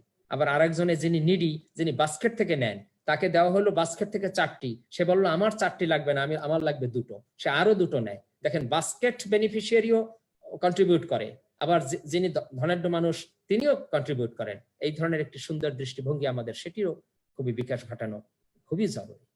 সেই বিষয়টির প্রতি আমাদের বোধহয় এখন এই মানবিক সেগুলো আমাদের মানুষ এগিয়ে আসছে। আমাদের সমাজের কিন্তু বিভিন্ন জায়গায় মানুষ কিন্তু এগিয়ে আসছে। আমাদের সবসময় হতাশ করা, আমি আতিয়ার ভাইয়ের ওই কথাটা আমার খুব ভালো লাগছে, যে আমরা সব নেগেটিভ বিষয়গুলো আনবো, এনে মানুষকে উৎসাহিত দেবো না, এভাবে সমাজ চলতে পারে না। এটাও একটা মানুষের সবচেয়ে মানবিক একটি ঔদার্যের দিক, উদারতার দিক, যে আমরা মানুষকে উৎসাহ প্রদান করে সামনের দিকে এগিয়ে নেওয়ার জন্য আরো অনুপ্রেরণা দেবো, যাতে মানুষগুলো আরো এগিয়ে আসে। আমাদের বহু মানুষরা কিন্তু এগিয়ে আসছেন, বহু মানুষ আমরা তো দেখি। আমরা না হয়তোবা কিছুটা একেবারেই বসে আছি, হয়তোবা বিভিন্ন কথা বলেই করতেছি, কিন্তু বহু মানুষ কিন্তু ফ্রন্ট লাইনে আছে। শুধু ডাক্তার, নার্সেস তারা তো আসেনি, তারা তো সম্মুখ যোদ্ধা হিসাবে আছি, ফ্রন্ট লাইন ওয়ার্কার্স সবাই আছেন, কিন্তু এর পশ্চাতেও কিন্তু আরো মানুষরা মানবিক আবেদন নিয়ে আসছেন। তো আমি আমাদের centre on budget and policy পরিচালক প্রফেসর আবু ইউসুফ, তাকে ধন্যবাদ দিই, এবং আমাদের সভাপতি সাহেব প্রফেসর ডক্টর কামাল উদ্দিন, যিনি এই সেন্টারের সার্বিক বিষয়টি তিনি এটার সভাপতি হিসেবে দায়িত্ব পালন করছেন বাজেটের, এবং সবসময় আমাদের এই সেন্টারটি প্রাক বাজেট এই ধরনের আলোচনা করে থাকে বিশ্ববিদ্যালয়ের জন্য, অন্য বিষয়ের জন্য সবসময় করেন। সরকারের থিঙ্ক ট্যাঙ্ক হিসেবেও এটি গুরুত্বপূর্ণ ভূমিকা পালন রাখে। এবং আপনারা এখানে যারা বিশেষজ্ঞ মতামত দিয়েছেন তাদের বক্তব্য শুধু এই প্ল্যাটফর্মেই না, তারা তো অন্যত্র বিভিন্নভাবে কথা বলছেন। তো আমরা শুধু এতটুকুই বলবো, আমাদের শিক্ষার্থীদের জন্য আমরা অনেকগুলোই বিষয় আমরা ভাবছি।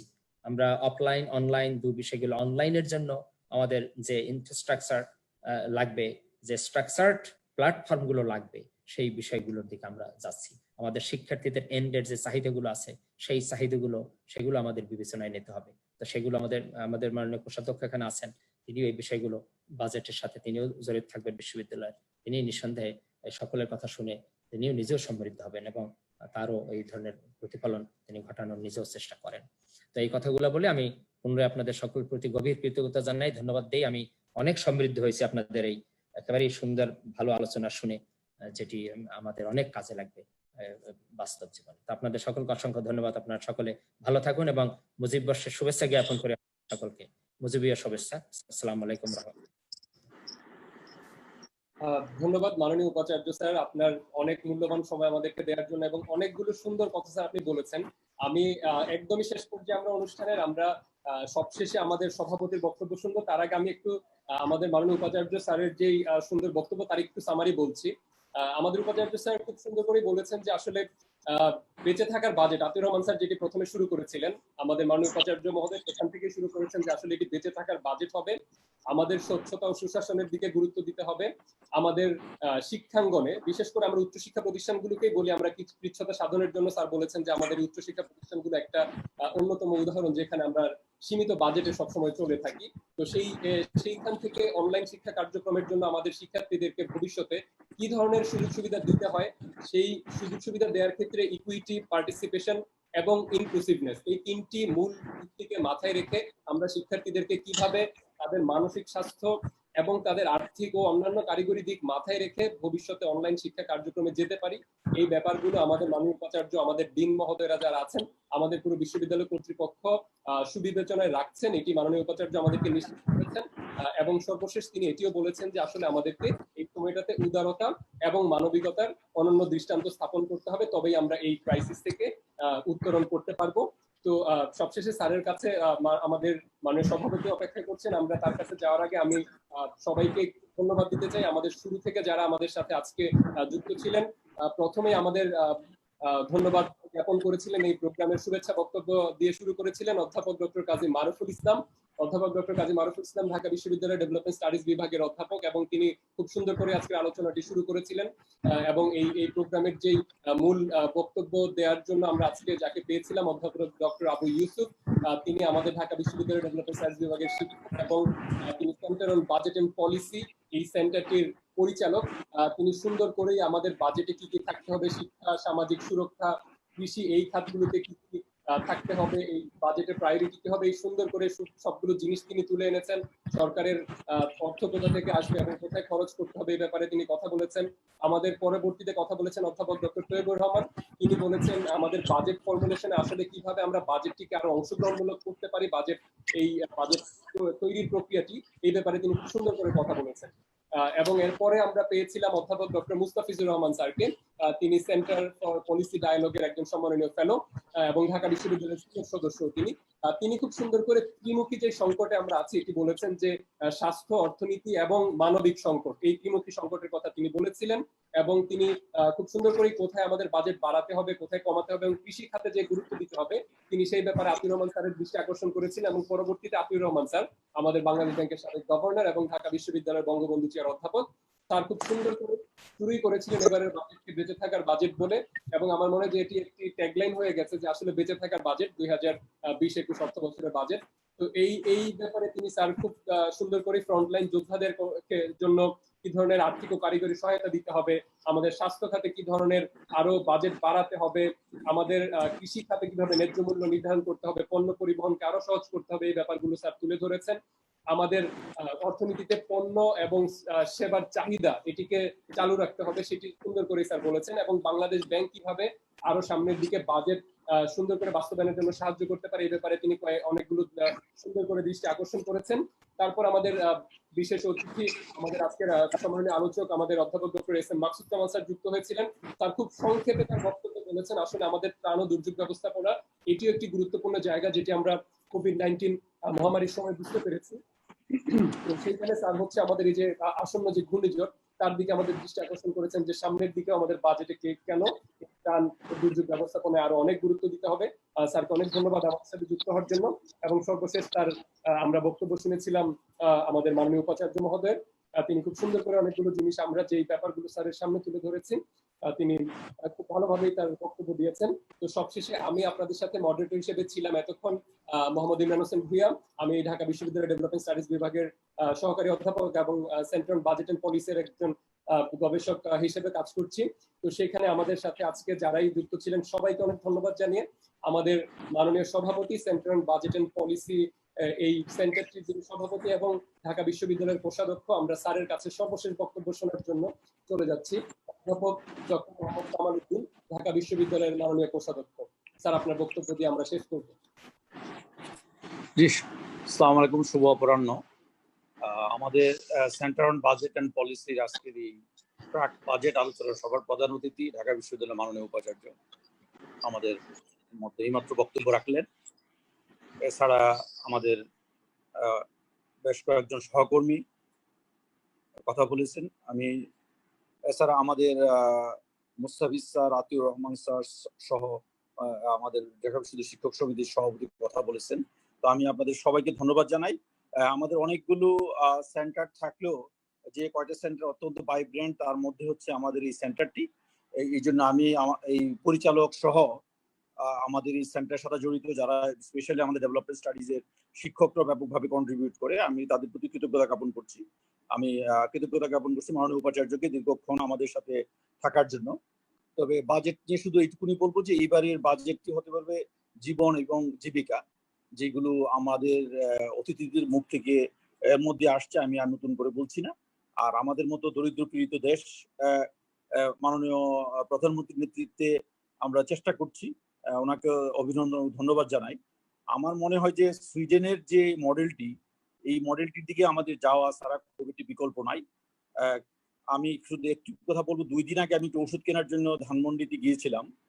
সেখানে 5-7 মিনিট অপেক্ষা করছিলাম। তার মধ্যে যেভাবে বিক্ষোভরা আসছেন, আমাদের মতো দেশে ডাটা না থাকলেও হয়তো আমেরিকাতে 20% আনএমপ্লয়মেন্ট হয়ে যাচ্ছে, 25% এগুলো আমরা পাবো, কিন্তু আমাদের দেশে বোঝার জন্য এই যথেষ্ট। সুতরাং খুবই জরুরি যে এই যে জীবন এবং জীবিকা এই দিকটি মাথায় রেখে যেন বাজেট হয়, এবং আমরা আশা করি সেভাবেই হবে। এবং এখানে আমাদের এই পেপারের মধ্যে বিভিন্নভাবে সেই জিনিসগুলো কিছুটা হাইলাইট করা হয়েছে। আর মাননীয় উপাচার্য কথা বলেছেন এবং সবাই আমাদের বিশ্ববিদ্যালয় নিয়ে। আসলে যেহেতু এখন বাংলাদেশে পাবলিক বিশ্ববিদ্যালয়ের পাশাপাশি প্রাইভেট বিশ্ববিদ্যালয়গুলো আছে, আমাদেরকে আমরা চাই যে প্রাইভেট পাবলিক যেখানেই পড়ুক না কেন সবার যেন শিক্ষা কার্যক্রম অব্যাহত থাকে।